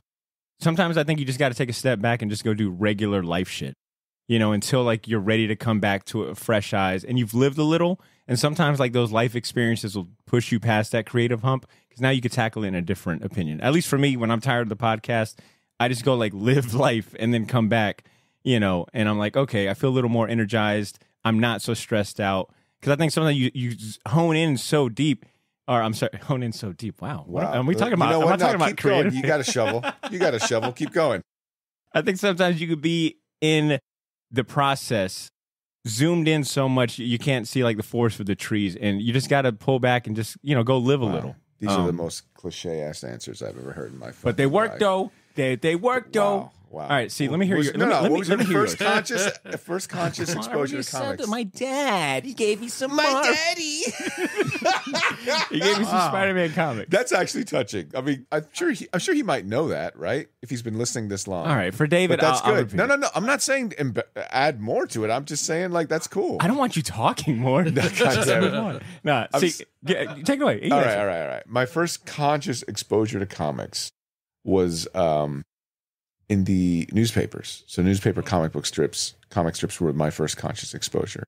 And Calvin and Hobbes has a little bit to do with that. I actually was exposed to Calvin and Hobbes before I could read. So, excuse me, I actually have memories of looking at 3 the weeks covers. ago? Yeah, man. I made it, dude. Hooked on phonics. So that's probably my first conscious exposure to comic books. Second, as far as a hack concerning any sort of creative block you might have, let me give you a little insight as to, how the human brain works. Regarding states of consciousness, right? You have your waking state, which is you walking around every day doing shit, right? You have your regular ass sort of subconscious state, which is when you go to sleep, it's there, right? And then you have your different breakdowns within that, your alpha, beta, theta waves, whatnot. You dream during REM sleep, that sort of thing.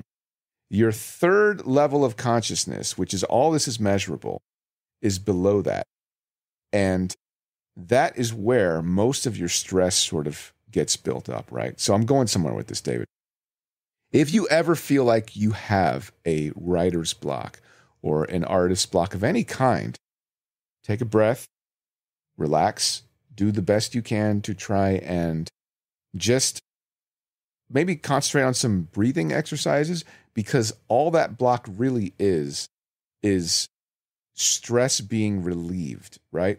So all the muck and the mire from the lowest form of consciousness is basically going up. Anytime you activate the creative part of your brain, the stress part of your brain lives there too. So think of it like a big, huge knot. And once that knot gets dissipated, it looks like Thanos dust when he snaps somebody away, right? But that dust has to rise to the top. All that dust rising to the top is the blockage.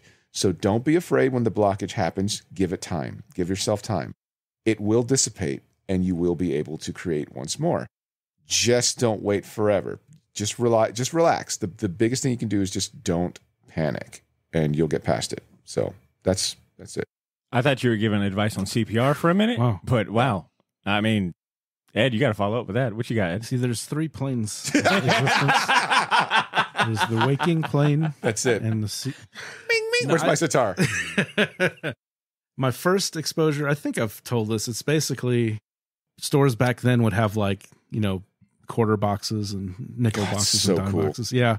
So he'd always get a stack and then go through them first to make sure they're okay. So my earliest comic memories are all the old like C-list Marvel and DC guys. I'm jealous of your comic book experience, by the way. Shang-Chi, Power Man, Iron Fist. Because I like all that shit now. Yeah. Blackhawks, like a lot of those weird kind of Silver Ages, Bronze Age kind of C-listers that were in the discount bin. So Sea Devils. It's like all the stuff Jim Aparo was doing that wasn't big name shit. So that was my first experience with comic. And then, of course, you get like the Calvin and Hobbes books and the Garfield books and all that stuff, Peanuts, whatever. And when the newspapers had comics in them, you'd always grab those. But as far as like a slump, I've always had the kind of philosophy of treating it like when like an athlete or someone has like a slump or something like that, where you just work through it. You might switch gears a little bit, but you kind of, like I said, I agree with Badr saying you kind of step back a little bit, but don't do it too long. Otherwise you just never come back. Yeah. Sometimes. Don't concentrate on the block. Yeah. So like I said, but I always, like if I'm having trouble with something, then I will do a different exercise that it's related, or just kind of change gears in that same, whatever your block is at. Because I always think you have to work through it. Because I think if you leave it, you just get used to that and never come back. Yeah, David. So that was 2 great ways of saying don't listen to anything I said. Yeah, quite the opposite. I mean, I didn't want to just come out and say it. But it depends on what it is. Like, 'cause I'm doing it for drawing, like someone's doing surgery, some important shit, that's going to be a different set of rules. But if it's like an art related thing for me, even if you're playing an instrument or something, you just work through it. But yeah, if it's something more serious, then definitely it kind of depends on how serious what the block is or what your burnout is occurring. But, there is a value in just, taking a break, but depending on what it is. So like I said, for the dumb shit I do, just work through it. Fair enough. Good advice. Thank you so much for that voice message, David. All right, this next one comes from our guy, Eli Schwab, who has been a guest of the show. Speaking of TMNT fans. Yeah, exactly. My man. Yeah. I'm just going to go ahead and play it, man. Eli. What up, Short Box Nation? It's your boy, Eli Schwab from Cosmic Lion Productions. Just wanted to wish you a happy 400 episodes. Wow, that's insane. Good shit. And just remind you, the heart, the soul, the blood, the body of comic books is original art. Go out there and spend all of your money. No, listen, I said all of your money on original art. And some for your friends' comic books. Much love to everyone over there. Can't wait to hang out and chill with y'all again at another convention down the road. Much love. Cosmic Lion Radio Productions. Short Box Nation. Wait for it. Eli is the man, dude. Eli is the man. Look, Eli does a lot of traveling for conventions. I've seen him at Heroes. He was just at San Diego. Don't know if I'm gonna see him at New York Comic Con. My man looks like a goddamn cosmic lion for real. Like Ain't that the that truth? mane of hair is freaking ferocious and incredibly beautiful. Eli is one of the best dudes in comics, and I highly recommend you check out what he's doing with his own comic imprint, Cosmic Lion Absolutely. Productions. He's got some talented people. Big shout outs to Kevin Catalan, who does Space Knights, which is a fantastic comic. Yeah, dude's punk rock for real. For sure. All right, this next voice message comes from a brand new Patreon subscriber, so you know we got to give him a round of applause for making the best damn decision of his life this month. All right, we got this month. We got a brand new Patreon subscriber, and he did not hesitate to send in a voice message and celebrate the 400th with us. If I understand correctly, he's been a fan of the podcast for a minute, and this is his first time My sending name something is in. Sauter Billigan. It's actually Jeff Fremond. Here we go. Fremond.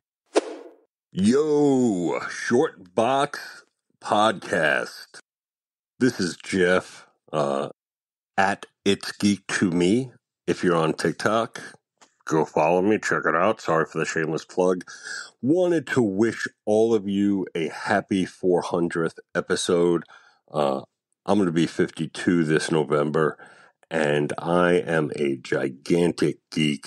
Love everything geek, and just the interviews, the conversations, the reviews, the chats, all of it. Every single episode that you guys put out is just phenomenal. So I look forward to many conversations for years to come, hopefully. Hopefully we will toast you guys on 800 episodes. And that's it. Happy 400. Thanks for everything, guys. Bye.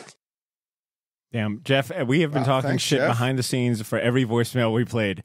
But that one, you could hear a pin drop in this studio. I know, right? That was well said. Thank you so much, Jeff. That means a lot.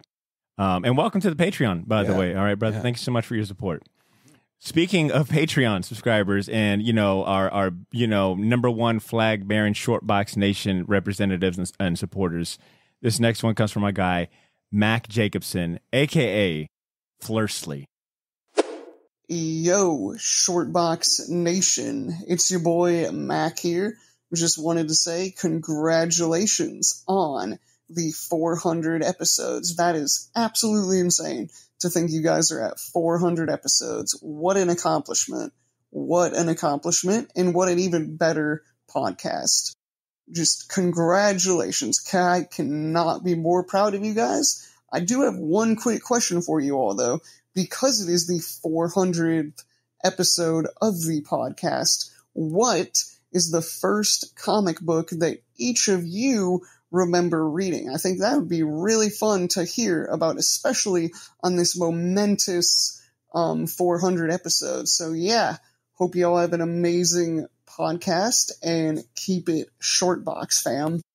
Peace. Hell yeah, Mac. Thank you, brother. All right. He wants to know first comic book we've read. Let's make this like a lightning round one. I'm going to say the first comic book I remember reading.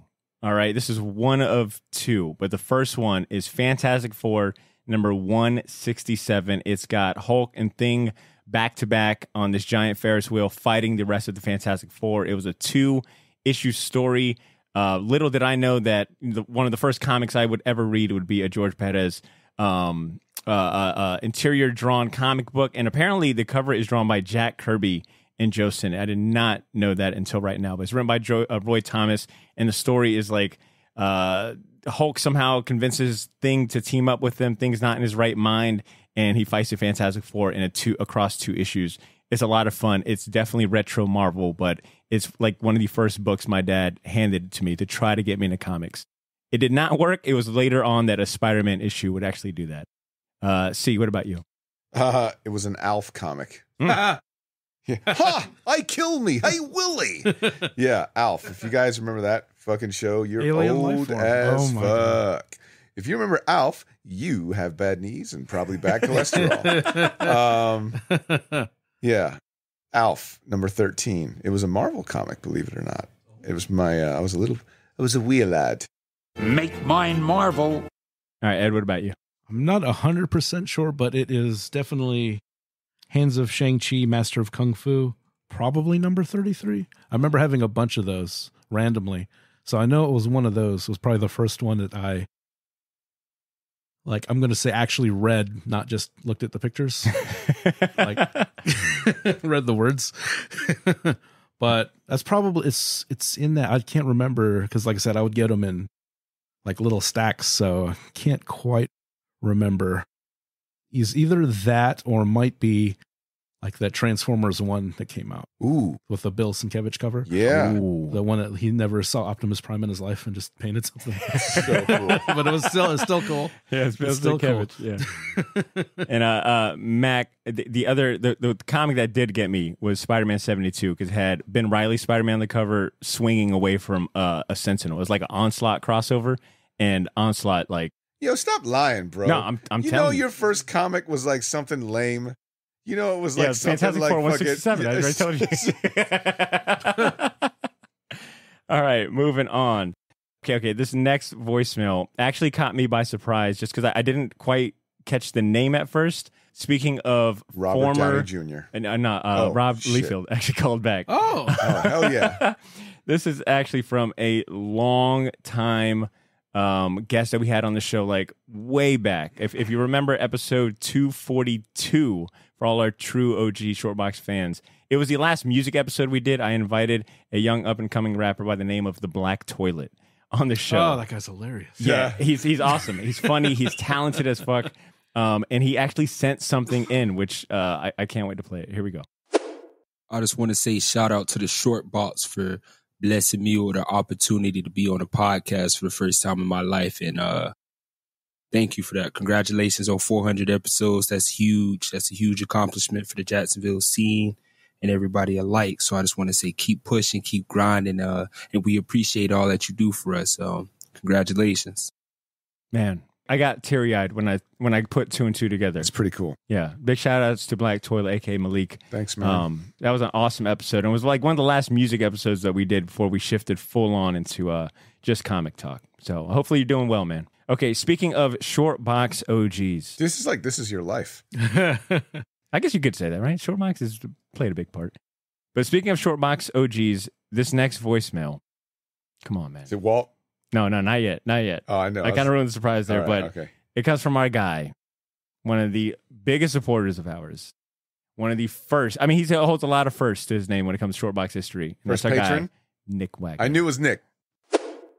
Hey guys, Nick Wagner from Black Hive Tattoo here. Just wanted to call in and congratulate you on 400 episodes. I never doubted you for a second. I knew you were going to do it. I think you all have done an awesome job. It's been a lot of good guests and hosts over the years, but I got to point out that I was the first guest, and I was your first Patreon subscriber, and I might have been your first paid advertiser. You have to check it with Badr on that one. If I wasn't, I was one of the first, so whatever. Anyway, it's been a fun trip watching you go from a spider-infested garage all the way up to Badr doing convention panels and just all the people over the years, Drew and Walt and all the current hosts. I mean, just Cesar, Ed, and Ashley are just such a good foil for Badr. Keep them in line. Here's to another 400. Nick, more like keep me out of line. Nick, thank you for that, man. Mm-hmm. Yo, Nick has a lot of accolades. Like when we, because he had hit me up, was like, oh, yo, I'm gonna send this voice message, but I want to make sure I've got my facts right. First guest, first Patreon subscriber, and I want to say first, I think sponsor of the show. Like without Nick, I would not have launched the Patreon. I remember like he invited me to coffee, and he had a very stern talk with me in like the Nick Wagner way. He was like, "Look, motherfucker, you're doing some good shit with this podcast, but you got to go get paid." And I was like, yeah, I guess I should. So Nick has been a big like champion of ours, and it was awesome. Like, it's Nick Wagner, man. All right. He gives great hugs, by the way. So if you see him, give him a hug. Yeah, if you got like a little creak in your back and you need it kind of popped, yeah, just go to Why are you Nick. trying to exploit the man? I was talking about just affection. You're like, yo, he's a good chiropractor. Fucking try and get that shit for free. Jordan. All right, we've only got a few more, but nonetheless, This next voice message comes from from the past. Actually, it comes from some new friends of the podcast. Oh, okay, cool. Ed, actually, both of you have had a chance to meet him. C most recently had a chance to meet this guy right here. Oh, okay. And it is our guy Chris and Aaron Hey. from the Oblivion Bar podcast. Let's see what they got to say. Hello, everyone. I am Chris Hacker. And I am Aaron Knowles. And we are the host of the Oblivion Bar podcast. And we just want to shout out the Short Box podcast and the amazing milestone that they've just hit of 400 freaking episodes.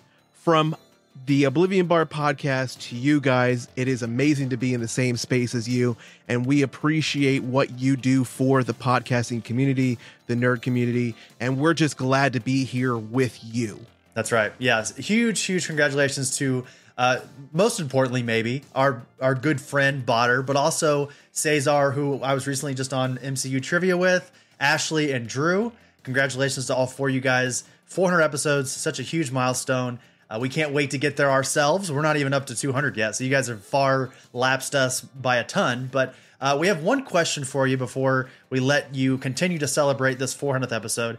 And it kind of centers around the idea of back in 2012, when you guys first started the Short Box podcast. What initially sparked? What was that defining origin moment? I know that's such a boilerplate question for you guys, but I don't know if I've ever heard the origin. Aaron, have you ever heard the origin of the Short Box podcast at all? I have not. Yeah, so let's hear it. I want to know what lit the fuse. That's right. Yeah, so let us know. Once again, congratulations to all four of you. We will continue to listen to the Short Box, and many congratulations, and we'll see you guys whenever we decide to do another episode together. Hell yeah. Bye! Put the music bed under there.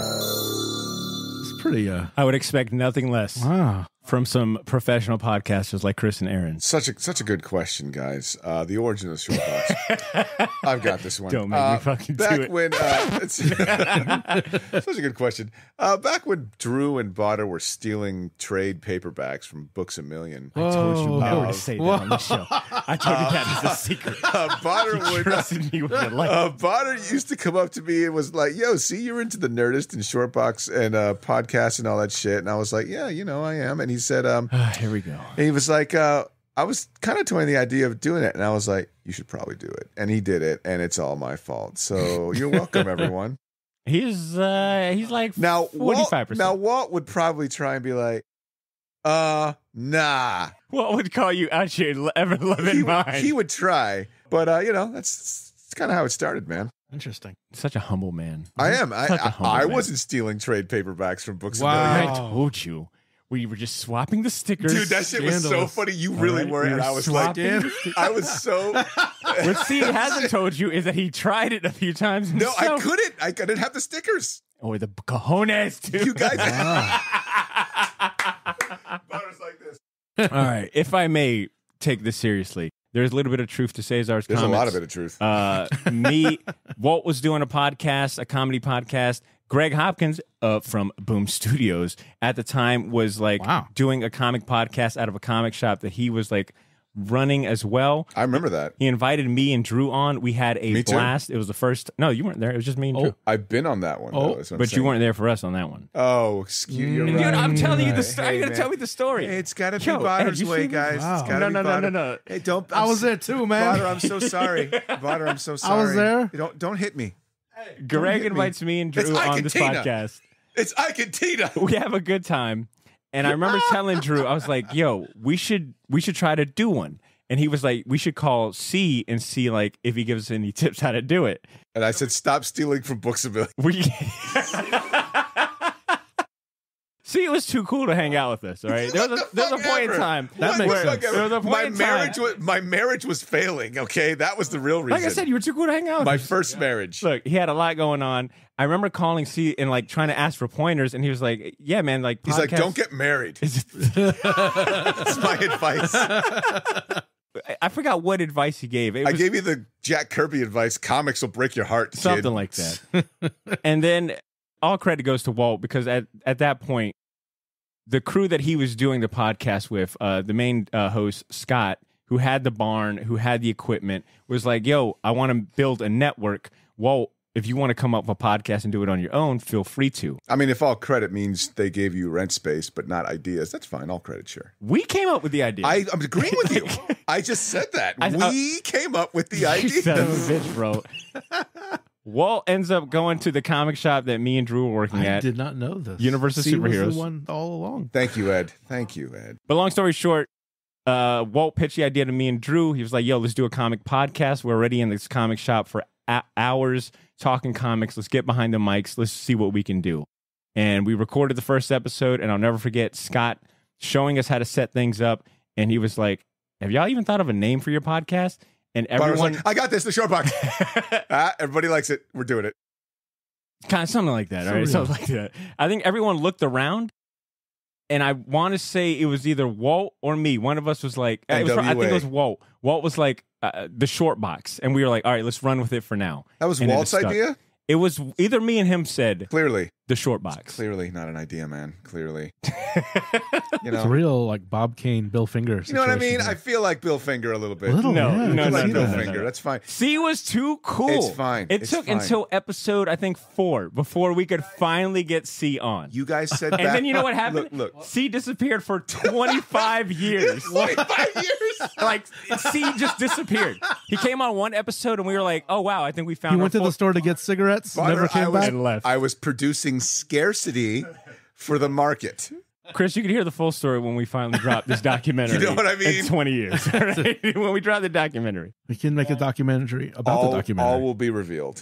All right, next one. Our guy ShaggyBlack called in with something. Oh, what? You know it's going to be good. Here's Shaggy. Ladies and gentlemen, boys and girls, children of all ages, the co-host of the Cinema Villains podcast proudly brings to you a 400th episode shout-out to the Short Box Podcast. I am your hostess with the mostest, ShaggyBlack, with the poorest of audio, sending love to Ashley, C, Drew, Ed, and of course, Barter's big-headed ass. All jokes aside, I am very happy to not just call y'all friends, but call y'all family, man. Barter, thank you for inviting me to be on several episodes as your bench warmer when you couldn't find anyone else with the qualifications to be on that episode to take one of those seats. Thank you so much for that. I also appreciate the shit out of y'all, and I hope y'all hit 400 more episodes. Love y'all, man. Y'all be good. Hell yeah, man. Thanks, buddy. My big-headed ass approves. Big-headed ass. Yo, do y'all remember when ShaggyBlack was just an emailer? Y'all remember when ShaggyBlack was just the meme? Yeah.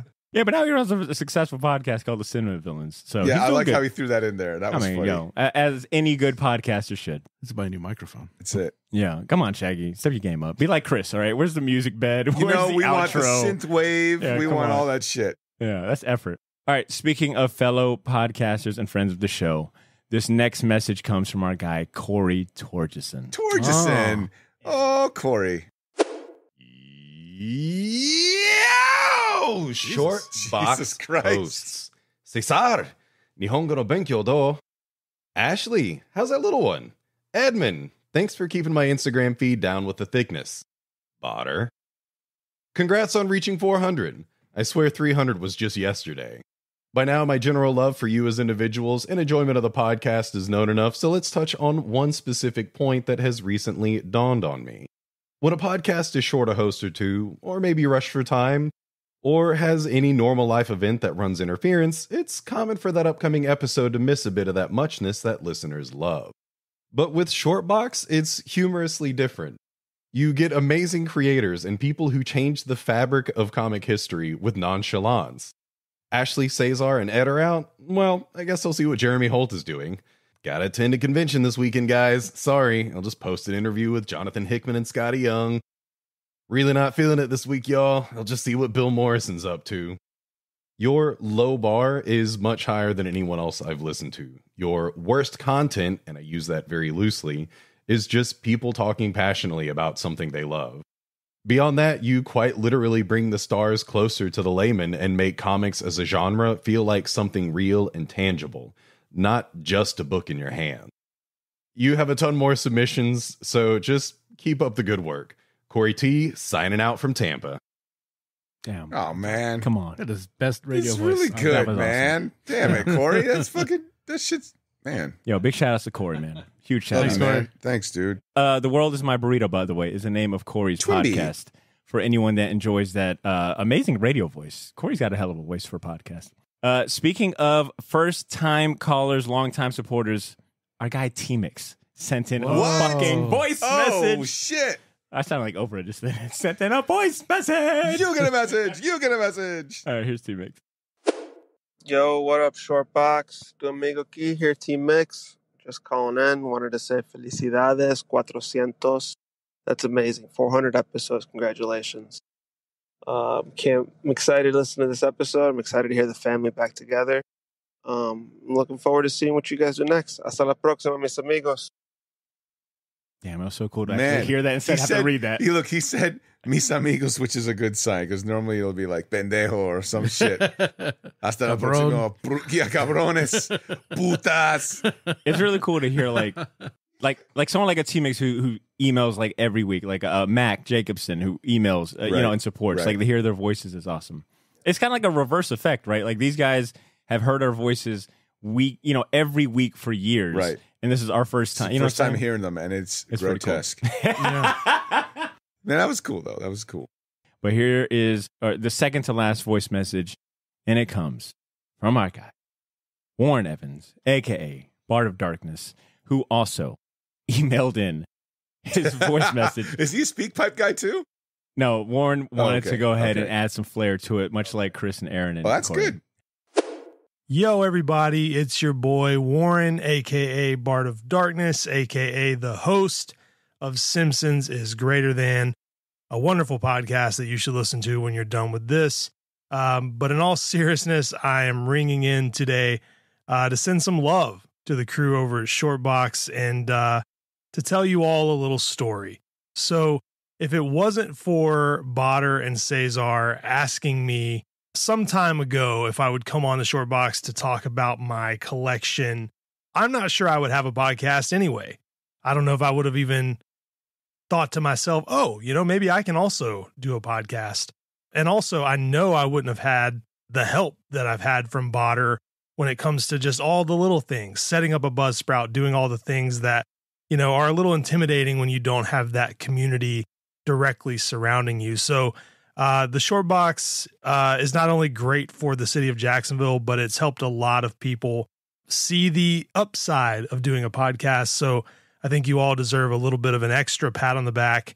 And again, just congratulations. 400 episodes is such a milestone. That is fucking insane. And I'm sure there will be 800 more because it'll never stop. All hail the Shortbox. Peace. Oh, man. Thanks, dude. Damn, all hell the Shortbox. Thanks, Warren. I want to get that tatted right after this. Yeah, we'll get. I know a guy. I know Nick Wagner. Do you? I Yeah, know Nick Wagner will fucking be like, nah. I feel like Nick Wagner is waiting. I for was us to waiting get a for Warren to Shortbox be tattoo. like, fuck Austin. Dude. I think had he known Austin was going to send in a voicemail, he probably would have. Maybe not. Maybe he'd have just been like, I'm just going to rise above it. By the way, Warren's podcast debut was on the Shortbox, episode 259 back in Check it out. 2019. Check it Look out. at him now, an accomplished podcaster himself. Love to see it. Thanks, Warren. Appreciate you, brother. Love you. All right, last but not least, all right, speaking about, celebrating milestones, trip down memory lane, talking about the origin of the show, we couldn't do this pod in this episode without hearing from our guy, Walter Gant. Here we go. Yo, what's goody, Shortbox Nation? What's good, Shortbox? This is Big Walt, Walter Gant. Want to give a shout out to the Shortbox for getting to episode 400. YG, Lil Wayne will be proud that y'all made it to that number. If you know, you know. Just sitting back right now, going through the last little bit of my stack. And I was like, yo, man, let me go ahead and get this voicemail off real quick. Reading that new Saga joint. Something I ain't never really stopped. New Fables, new Black Panther run, and this Ultimate Invasion. And I appreciate y'all folks for staying on top of what y'all been doing over there. And yo, man, congrats. And we'll pick this up next time I'm around the way. Take it easy, y'all. Peace. Walter Gant, man, come on. OG. The show would not be around without our guy Walt, man. That is every voicemail we got, and I'm without words of how absolutely happy I am. You know, I'd like to hear say from something. our friends. I'd like to say something, and I've been keeping my mouth shut for a little bit. And I would like to roast you a little bit, Badr. I think you deserve it. With all this praise that you've been given, maybe a little bit of roasting, because right now I feel like everybody's like, yo, 400 more, but all I see is phase 4 of the Shortbox cinematic universe. That's all I see. And it's hard to watch. Ed, did Badr ever beg you to come on the show? Beg you? Beg? Yeah. Has he ever begged? Has he ever used words like stay, quote, stay on, or hey, come back, as if maybe you've retired? Thank you. Poor Ashley, who's not here, gets objectified every episode. Oh, yeah. And Ed's whispering at Badr. This is a behind the scenes. He's whispering at Badr like, the checks don't go through. Just want to let you know the checks aren't going through. When do I get to escape? When do I get to escape? And I think Badr is actively, and I say this with love, I think Badr is actively trying to create a campaign that he is charismatic enough to carry this podcast, and he's treating us like we're the She-Hulks of the franchise. Wow. But if any of us were to leave, endgame, okay? Why, just last night, Badr Milligan, Badr Jamiroquai Milligan.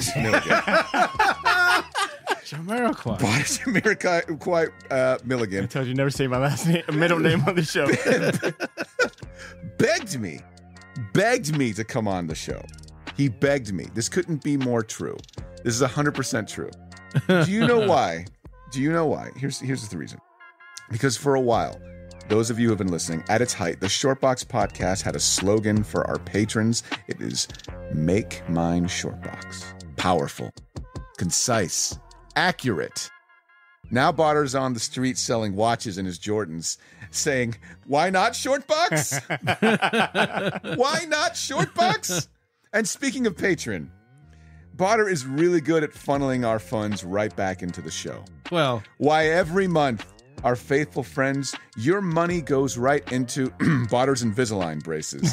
Wow. You coconut tooth son of a bitch. What about my teeth, okay? They're fucked up too. I could bite a wall. Oh my God. Okay. Oh my mouth.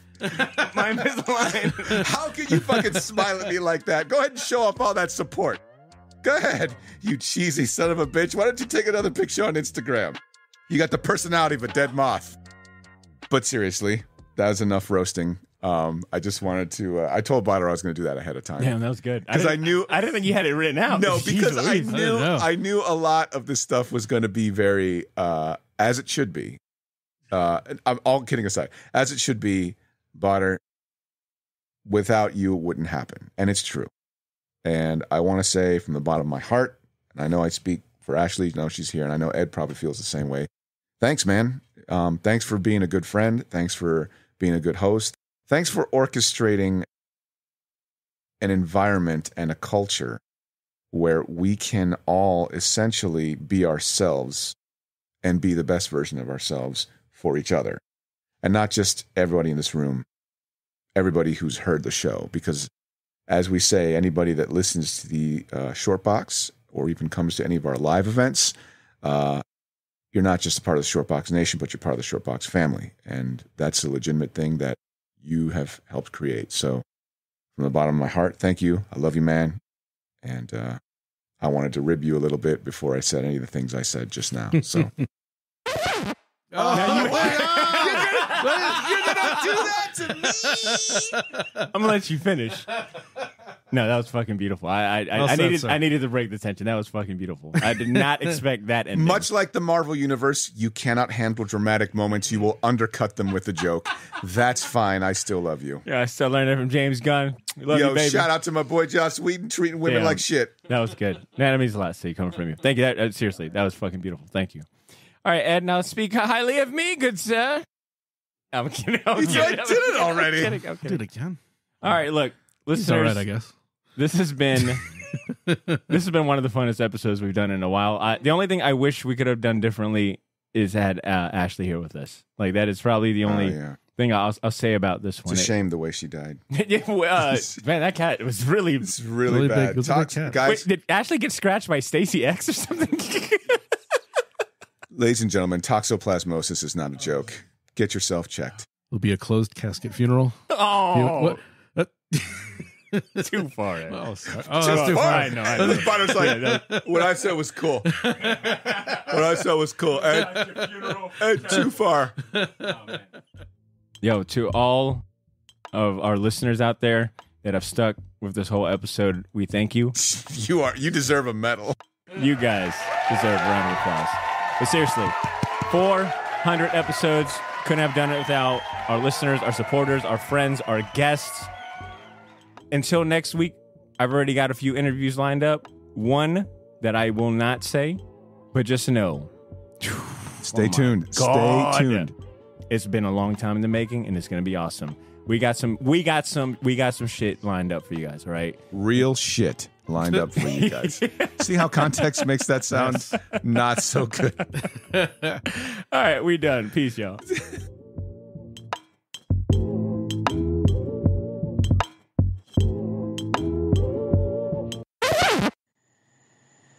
Hey, it's Ashley. I just wanted to clarify why I missed the 400th episode. I'm not sure what the guy said was going on with me, but I was all ready. I had my Champion Season books. I had read my Teenage Mutant Ninja Turtles to talk about with C. I even got some chips and salsa for the guys. I was all ready to go. I had to leave after work. I work at a vet hospital, and turns out my last room of the day, there was a full-blown Florida panther in there that attacked me. So I had to fight off a panther, and I still was trying to make it. Made it to urgent care. There was a lot going on in there. There was coughing people, screaming babies. It was chaos. Made it through urgent care. Was pretty excited to, say that I could still do the podcast and have a story and make it on time. Made it into the parking lot and ran into Simu Liu, who was training for Shang-Chi 2. Asked me what was going on because I looked pretty beat up. I told him I fought off a panther. He was so intrigued that he asked me if I could teach him some moves. So we just went on the beach, and I taught him some training stuff for the next Shang-Chi movie. And that is why I did not make it to the podcast. Sorry I missed you guys.